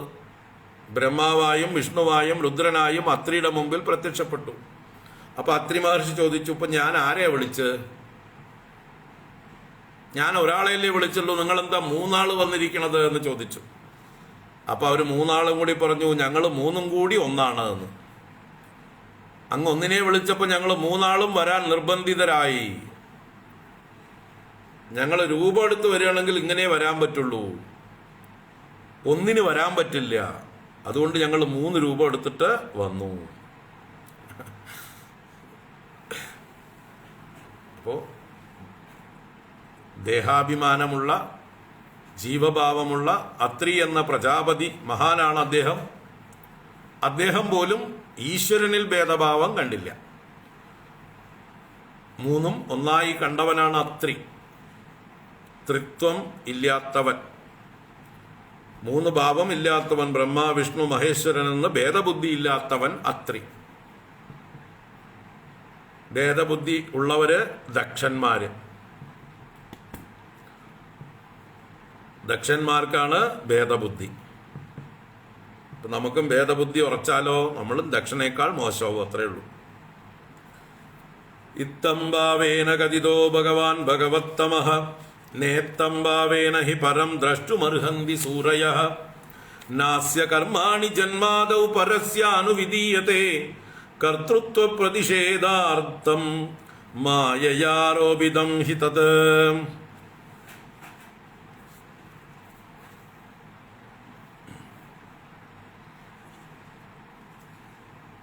നോക്കൂ, ഇത് വേദാന്തം. നാസ്യ കർമാണി ജന്മാദൗ പരസ്യ അനുവിധീയതേ. അസ്യ എന്ന് പറയുമ്പോൾ ഈ ജഗത്തിന്റെ അർത്ഥത്തിലാണ്. ഇതിന്റെ ജന്മാദൗ, ജന്മാദ്യസ്യ എന്ന് പറഞ്ഞില്ലേ മുമ്പേ തന്നെ ആദ്യത്തെ ശ്ലോകത്തിൽ. അതുപോലെ ഇവിടെ അസ്യ ജന്മാദൗ, ഈ വിശ്വത്തിന്റെ സൃഷ്ടി സ്ഥിതി സംഹാരം മുതലായ കാര്യത്തിൽ പരസ്യ കർമാണീന, പരന് വാസ്തവത്തിൽ ഒരു കർമ്മവുമില്ല. പരനായ പരമേശ്വരന്, പരബ്രഹ്മത്തിന് he has nothing to do. അദ്ദേഹത്തിന് ഒരു കർമ്മവുമില്ല. പരസ്യ കർമാണിന ഹി എന്തെന്നാൽ മായ ആരോപിതം, മായ കൊണ്ട് ആരോപിച്ചതാണ് അദ്ദേഹത്തിലുള്ള ഈ കർത്തൃത്വം, കർത്തൃത്വം. മായ കൊണ്ട് ആരോപിച്ചതാണ് ഈശ്വരനിൽ ഈ പ്രപഞ്ചത്തിന്റെ കർത്തൃത്വം. അപ്പൊ മായ എന്ന് പറഞ്ഞാലോ ദ്വൈതം കാണുന്ന ബുദ്ധി തന്നെയാണ് മായ, ഭേദം കാണുന്ന ബുദ്ധി തന്നെയാണ് മായ. മായ കൊണ്ട് ഈശ്വരന് ഈ ജഗത്തിൽ ഈ ജഗത്ത് കാണുന്നതായതുകൊണ്ട് ജഗത്ത് കാണുന്നവർക്ക് വേണ്ടി ഈ ജഗത്ത് എവിടുന്ന് എന്ന് ചോദിക്കുന്നവർക്ക് ഉത്തരമായിട്ട് ഈ ജഗത്തിന്റെ കാരണമായ ഒരാളെ ചൂണ്ടിക്കാണിച്ചു. അയാളാണ് ഈ പറഞ്ഞ ഈശ്വരൻ. പരബ്രഹ്മത്തെ കാരണമായി പറയുമ്പോൾ ഈശ്വരൻ എന്ന ഭാവം വന്നു. അതാണ് മായയ ആരോപിതം തൽകർത്തൃത്വം, ആ കർത്തൃഭാവം. അത് പ്രതിഷേധാർത്ഥം അനുവിധീയത്തെ. വാസ്തവത്തില് ഇതിനെ അനുവദിക്കുന്നത്, സമ്മതിച്ചു തരുന്നത് ആദ്യം അങ്ങനെ ഒരു ഈശ്വരന് കർത്തൃത്വം, ഈ പ്രപഞ്ച നിർമ്മിതിയിൽ കർത്തൃത്വം അംഗീകരിച്ചു കൊടുക്കുന്നത് പിന്നീട് അതിനെ നീക്കാൻ വേണ്ടിയിട്ടാണ്. ആദ്യം അംഗീകരിച്ചിട്ട് പിന്നീട് അതിനെ നീക്കിക്കളയാൻ. നമ്മൾ മാത്തമാറ്റിക്സ് ഒക്കെ പഠിക്കുമ്പോൾ ഒരു സംഖ്യയ്ക്ക് പകരം എക്സ് എന്ന് വിചാരിക്കുക. എക്സ് ആണോ ഉത്തരം? അല്ല, പകരം വെച്ചതാണ്. ഒരു പ്രോബ്ലം സോൾവ് ചെയ്യാൻ വേണ്ടിയിട്ട് ഒരു സബ്സ്റ്റിറ്റ്യൂട്ട് കൊടുത്തതാണ്.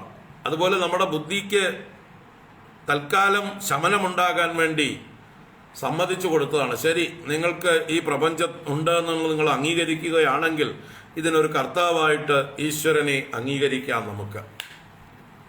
എന്നിട്ട് നമുക്ക് ഈ പ്രപഞ്ചത്തെക്കുറിച്ച് സത്യമായിട്ടുള്ളത് അന്വേഷിക്കാം. അന്വേഷിച്ചു കഴിയുമ്പോൾ പ്രപഞ്ചത്തിന്റെ സത്യത്വം സംശയം ആവും. അപ്പോൾ അങ്ങേര് ബാധിക്കപ്പെടില്ലേ? ഈ പ്രപഞ്ചം സത്യമാണെന്ന് കരുതിയപ്പോഴാണ് ഇതിന് കാരണമായിട്ട് ഒരാളെ നിങ്ങൾ നിർത്തിയത്. ഈ പ്രപഞ്ചം തന്നെ ഇല്ലാതായപ്പോൾ കാരണക്കാരൻ എവിടെ പോയി? ഇതാണ് ചിന്താവിഷയം, ഇതാണ് വേദാന്തം. അപ്പൊ കാരണത്വം എന്നുള്ളത് കാര്യമുള്ളത് വരേക്ക് മാത്രം. കാര്യമായ പ്രപഞ്ചത്തിൽ സത്യത്വ ബുദ്ധി ഉള്ളത് വരേക്കും ഇതിന്റെ കാരണത്വം ആർക്ക്? ഈശ്വരന്. കാര്യമായ പ്രപഞ്ചത്തെ കാണാതെയാവുന്നതോടുകൂടിയിട്ട് ഇതിന്റെ പരമമായ സത്യത്തെ നമ്മൾ അന്വേഷിച്ചു തന്ന് അതിലെ ഏകമായിരിക്കുന്ന വസ്തുവിനെ കണ്ടെത്തുമ്പോൾ പിന്നെ ആ ഏകത്തിൽ എന്ത് ഈശ്വരത്വം? ഞാൻ തന്നെ എൻ്റെ ഈശ്വരൻ. ഈശിക്കാൻ വേറെന്തെങ്കിലും ഉള്ളപ്പോഴാണ് ഈശ്വരത്വം. ഇവിടെ ഈശിക്കാൻ എന്നിൽ നിന്ന് അന്യമായിട്ടൊന്നും ഇല്ലെങ്കിൽ എന്ത് ഈശ്വരത്വം? ഞാൻ മാത്രം, ഞാൻ ശുദ്ധമായ ഞാൻ മാത്രം.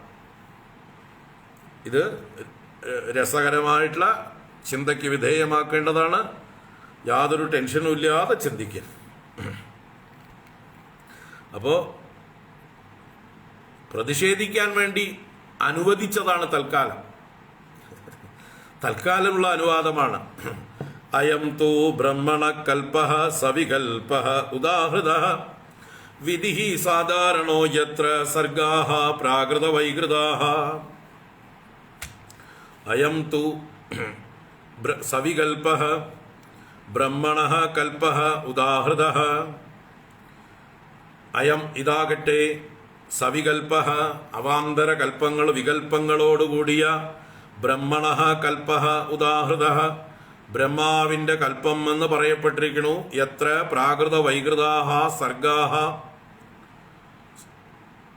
ഏതൊന്നിൽ ഏതൊരു കൽപ്പത്തിൽ പ്രകൃതിയിൽ നിന്നുണ്ടാകുന്നത് പ്രാകൃതം, അതിന്റെ വികൃതി കൊണ്ടുണ്ടാകുന്നത് വൈകൃതം. അപ്പൊ പ്രകൃതി എന്ന് പറഞ്ഞാൽ 24 തത്വങ്ങളാണ്. അതിന്റെ ഉൽപ്പത്തി പ്രാകൃത സൃഷ്ടി.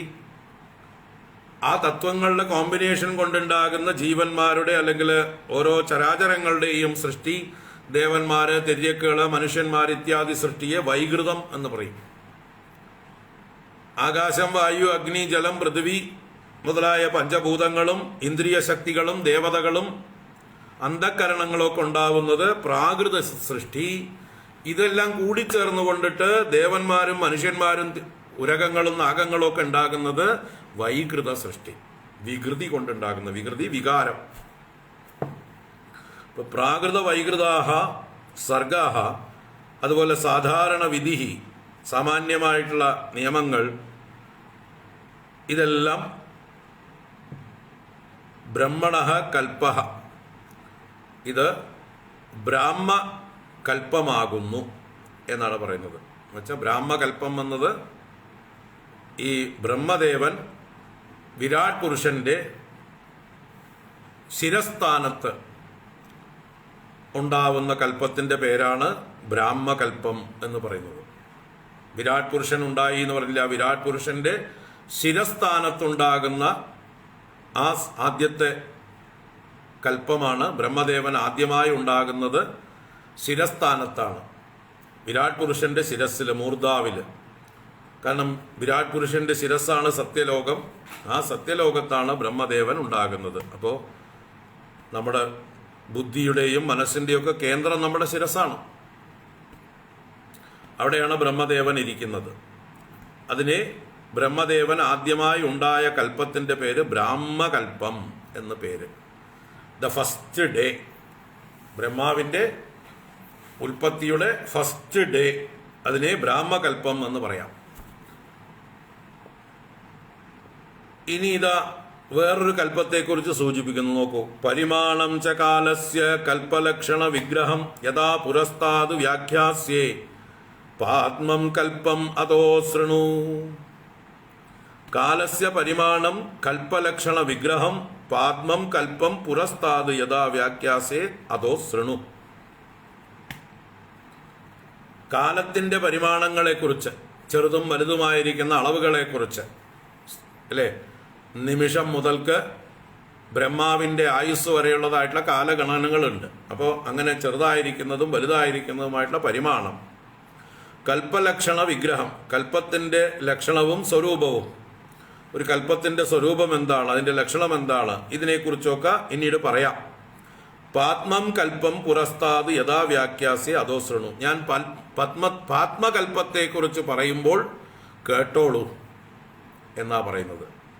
എപ്പോഴാണോ ഞാൻ പാത്മകൽപ്പത്തെക്കുറിച്ച് പറയുന്നത് അപ്പോൾ അതിനെക്കുറിച്ചൊക്കെ വിശദീകരിച്ച് പറയാം, കേട്ടോളൂ എന്നാണ് പറയുന്നത്. എന്താ വെച്ചാൽ അപ്പൊ അടുത്ത ഒരു കൽപ്പത്തിന്റെ പേരാണ് പാത്മകൽപ്പം. ഇപ്പോൾ വിരാട് പുരുഷന്റെ ശിരസിൽ നിന്ന് ബ്രഹ്മദേവൻ ഉണ്ടായ കൽപ്പം ബ്രാഹ്മകൽപ്പം എന്നാണെങ്കിൽ ദ ഫസ്റ്റ് ഡേ ഓഫ് ബ്രഹ്മ. അത് കഴിഞ്ഞ് പിന്നൊരു ദിവസത്തിന്റെ പേരാണ് പാത്മകൽപ്പം. പാത്മകൽപ്പത്തിൽ ബ്രഹ്മദേവൻ എവിടെ ഉണ്ടാകുന്നത്? ഭഗവാന്റെ നാഭി പത്മത്തിൽ നിന്നുണ്ടാവുകയാണ്. നാഭി കമലത്തിൽ നിന്ന് ഉണ്ടാവുകയാണ്. അതിന്റെ പേരാണ് പാത്മകൽപ്പം. എന്ന് വെച്ചാൽ ആദ്യം ബ്രഹ്മദേവൻ വിരാട് പുരുഷന്റെ ശിരസ്ഥാനത്തുണ്ടായി. പിന്നെ അദ്ദേഹത്തിന്റെ രാത്രിയാണെന്ത്? നൈമിത്തിക പ്രളയം, അല്ലേ? ബ്രഹ്മദേവൻ ഉറങ്ങുന്ന, അദ്ദേഹത്തിന്റെ ഒരു പകൽ കഴിഞ്ഞാൽ അദ്ദേഹത്തിന് ഉറങ്ങണം. ആ ഉറക്ക സമയത്തിന്റെ പേര് നൈമിത്തിക പ്രളയം എന്നാണ്. അങ്ങനെ ബ്രഹ്മദേവന്റെ ഒരു ഉറക്കം കഴിഞ്ഞിട്ട് പിന്നീട് ബ്രഹ്മദേവൻ എഴുന്നേൽക്കുന്നത് എവിടെയാണ് അറിയോ? അതാണ് താമരയിൽ.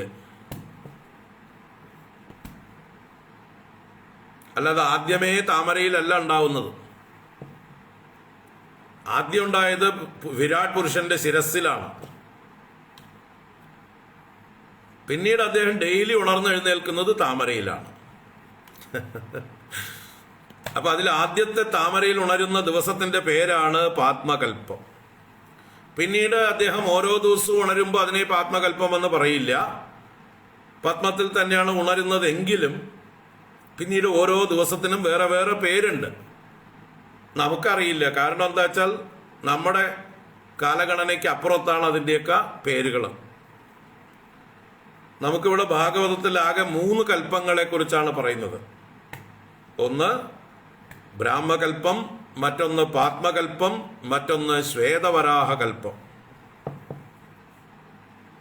ബ്രഹ്മാവിൻ്റെ ഇന്നത്തെ ദിവസം അതും ഒരു പാത്മകൽപ്പമാണ്. കാരണം ബ്രഹ്മാവ് പത്മത്തിൽ ഉണർന്ന ദിവസമാണ്. ഇന്നത്തെ ബ്രഹ്മദേവന്റെ മോർണിംഗ് വെയ്ക്കപ്പ് എവിടെ നിന്നായിരുന്നു? ഏത് ബെഡിൽ നിന്നാണ്? പത്മമാകുന്ന ബെഡിലാണ് മൂപ്പര് ഉണർന്നെഴുന്നേറ്റത്. അതുകൊണ്ട് അതും പാത്മകൽപ്പം തന്നെയാണ്. പക്ഷെ അതിന് പ്രത്യേകമായിട്ടൊരു സ്പെസിഫിക് ആയിട്ടുള്ള പേരുണ്ട് ഇന്നത്തെ ദിവസത്തിന് ബ്രഹ്മദേവന്. അതാണ് ശ്വേതവരാഹകൽപ്പം. ഈ ദിവസമാണ് ബ്രഹ്മദേവന്റെ ഈ ദിവസമാണ് ഭഗവാൻ വരാഹാവതാരം ചെയ്തത് എന്നതുകൊണ്ടാണ് അതിന് ശ്വേതവരാഹ കൽപ്പം എന്ന് പറയുന്നത്. അങ്ങനെ 3 കൽപ്പങ്ങളെ കുറിച്ച് മാത്രമേ ഭാഗവതത്തില് കൽപ്പങ്ങളെ കുറിച്ച് പ്രതിപാദിക്കുന്നുള്ളൂ. ഇനി ആ പാത്മകൽപ്പം അല്ലെങ്കിൽ ഈ ശ്വേതവരാഹ കൽപ്പത്തിൽ ഉള്ള മന്വന്തരങ്ങളെ കുറിച്ച്, യുഗങ്ങളെ കുറിച്ചൊക്കെ കൂടുതൽ വിശകലനമുണ്ട്. അതാണ് ഇവിടെ പറയാൻ പോകുന്നത്. പറഞ്ഞത് കാലസ്യ പരിമാണം, കൽപ്പലക്ഷണ വിഗ്രഹമൊക്കെ കേട്ടോളൂ, പിന്നെ പറയാം എന്ന് പറയുന്നത്. എവിടെ പറയുന്നത്? അഷ്ടമസ്കന്ധത്തിലാണ് കൂടുതൽ പറയുന്നത്. മന്വന്തരാനുകഥ എന്ന് പറയുന്ന അഷ്ടമസ്കന്ധത്തില് ഈ കാര്യങ്ങളെക്കുറിച്ച് കൂടുതൽ ചർച്ചയുണ്ട്. അതുപോലെ കാലത്തെക്കുറിച്ച് ഇനി തൃതീയ സ്കന്ധത്തിൽ സൃഷ്ടിയിൽ കാലത്തെക്കുറിച്ച് പറയുന്ന ഒരു അധ്യായം തന്നെ ഉണ്ട്. തൃതീയ സ്കന്ധത്തിലെ 11-ാം അധ്യായമാണ് തോന്നുന്നു. 10-11 അധ്യായമാണ്. എങ്ങനെയാണ് കാലം വിഭജിക്കപ്പെടുന്നത്, കാലത്തിന്റെ ഗണനകൾ എന്തെല്ലാം, ഇതെല്ലാം വളരെ വിശദമായിട്ട് തൃതീയ സ്കന്ധത്തില് പറയുന്നുണ്ട്. അപ്പൊ ഇതെല്ലാം പറയാൻ പോകുന്നു, കേട്ടോളൂ എന്ന് പറഞ്ഞുകൊണ്ട് ഇവിടെ ശുഖബ്രഹ്മർഷി സൈലന്റ് ആവുകയാണ്. കാരണം ദ്വിതീയ സ്കന്ധം ഇവിടെ അസ്തമിക്കുകയാണ്, അവസാനിക്കുകയാണ്. ഇത് ഇത്രയും നേരം പറഞ്ഞത് ബ്രഹ്മാവിന്റെ കൽപ്പമാണ്. ബ്രഹ്മണകൽപ്പം, ബ്രാഹ്മകൽപ്പം എന്നറിയപ്പെടുന്ന കൽപ്പത്തെക്കുറിച്ച് പറഞ്ഞു. ഇനി പാത്മകൽപ്പത്തെക്കുറിച്ച് പറയാം എന്ന് പറഞ്ഞുകൊണ്ട് ഇദ്ദേഹം ശുഖബ്രഹ്മർഷി അടങ്ങി എന്ന് സൂതൻ ശൗനകാദികളോടും പറഞ്ഞു. അപ്പോൾ ശൗനകാദികൾ സൂതനോട് ചില ചോദ്യങ്ങൾ ചോദിക്കുന്നു. ആ ചോദ്യത്തിന്റെ ഉത്തരമൊക്കെ ഇനി തൃതീയ സ്കന്ധത്തിലാണ് വരാൻ പോകുന്നത്. അപ്പൊ എന്താണ് ശൗനകാദികൾ ചോദിച്ച ചോദ്യം? ശൗനക ഉവാച യദാഹനോ ഭവാൻ സൂത ക്ഷത്താ ഭാഗവതോത്തമഃ ചചാര തീർത്ഥാനി ഭുവഃ ത്യക്ത്വാ ബന്ധൂൻ സുദുസ്ത്യജാൻ കുത്ര കൗശാരവേസ്തസ്യ സംവാദോ അധ്യാത്മ സംശ്രിതഃ യദ്വാ സ ഭഗവാൻ തസ്മൈ പൃഷ്ടഃ തത്വം വാച ബ്രൂഹിണസ്തദിദം സൗമ്യ വിദുരസ്യ വിജേഷ്ഠിതം ബന്ധുത്യാഗ നിമിത്തം ച തഥൈവാഗതവാൻ പുനഃ. ഇങ്ങനെ 3 ശ്ലോകങ്ങളെ കൊണ്ട് ശൗനകൻ ചില ചോദ്യങ്ങൾ ചോദിച്ചു. അതിന് സൂതൻ മറുപടി പറയാൻ ആരംഭിച്ചു. സൂത ഉവാച രാജ്ഞാ പരീക്ഷിത പൃഷ്ടോ യദവോജൻ മഹാമുനി തദ്വോഭിദാസ്യേ ശൃണുത രാജ്ഞഃ പ്രശ്നാനുസാരതഃ എന്ന് മറുപടിയും പറഞ്ഞിട്ട് ഈ ചോദ്യങ്ങൾക്ക് ഉത്തരം തൃതീയ സ്കന്ധത്തിലേക്കാണ് പോകുന്നത്. അപ്പൊ നമുക്ക് ഈ ചോദ്യം കൂടി കാണാം. ശൗനക ഉവാച, ശൗനകൻ സൂതനോട് ചോദിക്കുകയാണ്. യദാഹനോ ഭവാൻ സൂത ക്ഷത്താ ഭാഗവതോത്തമഃ ചചാര തീർത്ഥാനി ഭുവഃ ത്യക്ത്വാ ബന്ധൂൻ സുദുസ്ത്യജാൻ.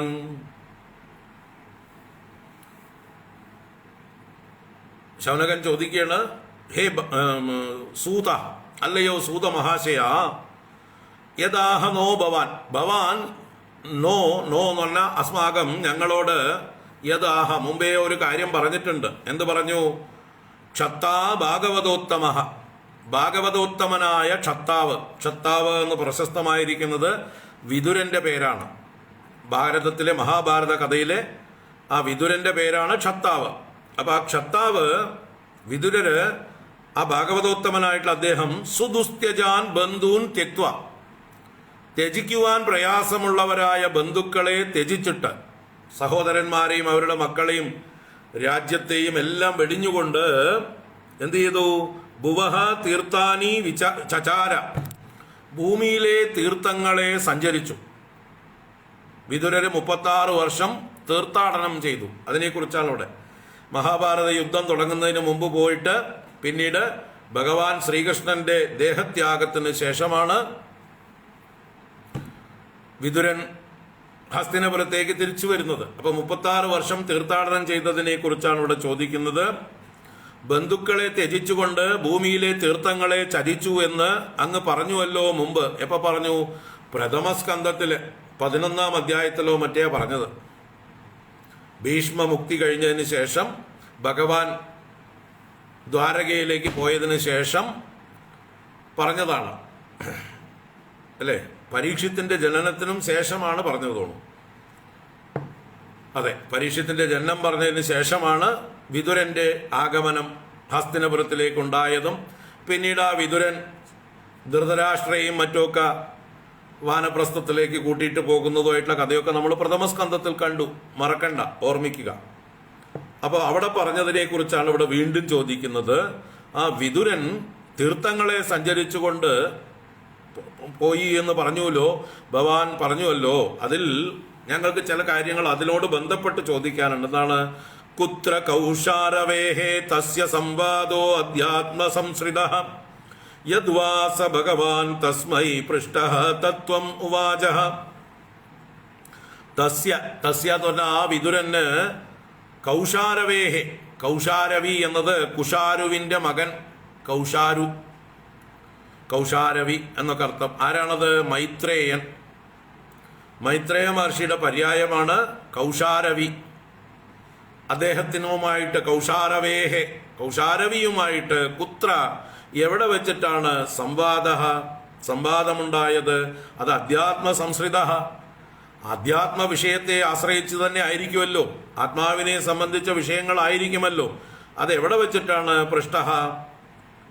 പ്രശ്നം ചെയ്യപ്പെട്ടത്? ഭഗവാൻ സഹ യദ്വാ തത്വമുവാചഃ, വിതുരനാൽ ചോദ്യം ചെയ്യപ്പെട്ട സർവജ്ഞനായ ഭഗവാനായ മൈത്രേയൻ ഏത് തത്വങ്ങളാണ് പറഞ്ഞു കൊടുത്തത്? അപ്പോ തീർത്ഥാടനം പോയതായിട്ടുള്ള വിതുരരും മൈത്രേയരും തമ്മിൽ എവിടെ വെച്ചിട്ടാണ് സമാഗമമുണ്ടായത്? അദ്ദേഹം വിതുരൻ ചോദിച്ച ചോദ്യങ്ങൾക്ക് മൈത്രേയ മഹർഷി ആധ്യാത്മികമായിട്ടുള്ള ഏതൊക്കെ കാര്യങ്ങളാണ് പറഞ്ഞു കൊടുത്തത്, എന്തെല്ലാം തത്വങ്ങളാണ് പറഞ്ഞു കൊടുത്തത്? അത് ഞങ്ങൾക്ക് കേൾക്കണം. ബ്രൂഹിണസ്തതിദം സൗമ്യ വിതുരസ്യ വിചേഷ്ടിതം ബന്ധുത്യാഗ നിമിത്തം ച തദൈവാഗതവാൻ പുനഃ.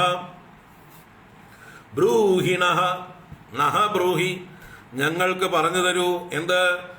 ആ വിതുരസ്യ വിചേഷ്ടിതം, വിതുരന്റെ പ്രവൃത്തികള്, അദ്ദേഹം എവിടെയൊക്കെ പോയി ആരെയൊക്കെ കണ്ടു, എന്തൊക്കെ ചോദിച്ചു, വിതുരനും മൈത്രേയനും തമ്മിലുണ്ടായ സംവാദം.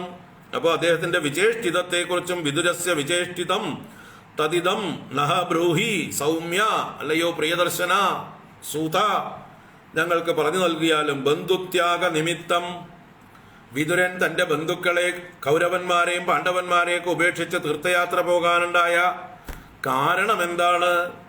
തഥാ ഏവ പുനഃ ആഗതവാൻ, പിന്നെ എങ്ങനെയാണ് അദ്ദേഹം തിരിച്ചു മടങ്ങി ഹസ്തിനപുരത്തേക്ക് ചെന്നത്? അപ്പോൾ അദ്ദേഹം ബന്ധുക്കളെ ത്യജിക്കാനുണ്ടായ കാരണവും പിന്നെ മടങ്ങിപ്പോയതും ഇടയിലുണ്ടായ കാര്യങ്ങളും അദ്ദേഹം മൈത്രേയരോട് ചോദിച്ച ചോദ്യങ്ങളും മൈത്രേയർ കൊടുത്ത ഉത്തരങ്ങളും എല്ലാം കേൾക്കണം. അപ്പൊ വിതുര മൈത്രേയ സംവാദവും വിതുരന്റെ ചരിത്രവും ഞങ്ങൾക്ക് കേൾക്കണം എന്നുള്ള ശൗനകാദികളുടെ ചോദ്യത്തിന് ഇനി സൂതൻ തൃതീയ ചതുർത്ഥ സ്കന്ധങ്ങളിലൂടെ വിതുര മൈത്രേയ സംവാദം പറയാൻ പോവണം. അപ്പൊ അതിനെ ഇവിടെ ആമുഖമായിട്ട് പറയുന്നു. സൂത ഉവാച സൂതൻ പറഞ്ഞു, രാജ്ഞാ പരീക്ഷിതാ പൃഷ്ടോ യദവോചൻ മഹാമുനി തദ്വോ അഭിദാസ്യേ ശൃണുത രാജ്ഞഃ പ്രശ്നാനുസാരതഃ. ശൗനകാദികളോട് സൂതൻ പറയാണ്, ഇതേ ചോദ്യം പണ്ട് പരീക്ഷിത്തും ചോദിച്ചു. ആരോട്? സുഖബ്രഹ്മർഷിയോട്. അതാണ് പരീക്ഷിത രാജ്ഞ പൃഷ്ടഃ മുനിഹി. പരീക്ഷിത്ത് രാജാവിനാൽ പ്രശ്നം ചെയ്യപ്പെട്ട മുനി യദവോചത്, ഏതൊന്ന് പറഞ്ഞു കൊടുത്തുവോ, തത് വോ അഭിദാസ്യ, തത് അതിനെ വോ വോ വഹ യുഷ്മാകം നിങ്ങൾക്ക് അഭിദാസ്യ ഞാൻ അഭിദാനം ചെയ്യാൻ വ്യാഖ്യാനിച്ചു തരാം, പറഞ്ഞു തരാം. ശൃണുത കേട്ടോളൂ. എങ്ങനെ? രാജ്ഞഃ പ്രശ്നാനുസാരത. ആ പരീക്ഷിത്ത് രാജാവ് ചോദിച്ചതിന്റെ ക്രമത്തിൽ, പരീക്ഷിത്ത് രാജാവിന്റെ പ്രശ്നത്തിനനുസരിച്ച് സുഖബ്രഹ്മർഷി കൊടുത്ത മറുപടിയെ ഞാൻ അങ്ങേക്ക് പറഞ്ഞു തരാം, അങ്ങത് കേട്ടോളൂ എന്ന് ശൗനകാദികളോട് സൂതൻ മറുപടി പറഞ്ഞു. ഇനി തൃതീയ സ്കന്ധത്തിലാണ് ഈ സംവാദം നമ്മൾ കാണാൻ പോകുന്നത്. വിതുരന്റെ ചരിത്രവും മൈത്രേയനുമായിട്ടുള്ള സമാഗമവും വിതുര മൈത്രേയ സംവാദവുമായിട്ടാണ് ഇനി തൃതീയ സ്കന്ധവും ചതുർത്ഥ സ്കന്ധവും, 2 സ്കന്ധങ്ങൾ നമ്മൾ കാണാൻ പോകുന്നു. അടുത്ത ക്ലാസ്സിൽ കാണാം. ഓം ഇതി ശ്രീമദ്ഭാഗവതേ മഹാപുരാണേ പാരമഹംസ്യാം സംഹിതായാം ദ്വിതീയ സ്കന്ധേ ദശമോऽധ്യായഃ. സർവത്ര ഗോവിന്ദനാമ സങ്കീർത്തനം. ഗോവിന്ദ ഗോവിന്ദ. നാരായണാഖില ഗുരോ ഭഗവൻ നമസ്തേ. നാരായണാഖില ഗുരോ ഭഗവൻ നമസ്തേ. നാരായണാഖില ഗുരോ ഭഗവൻ നമസ്തേ.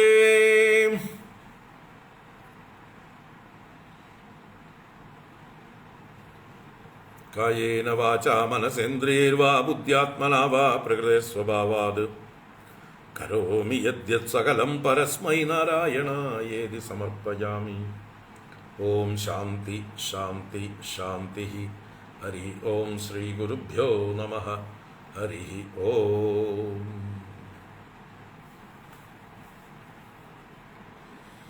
ഹരി ഓം.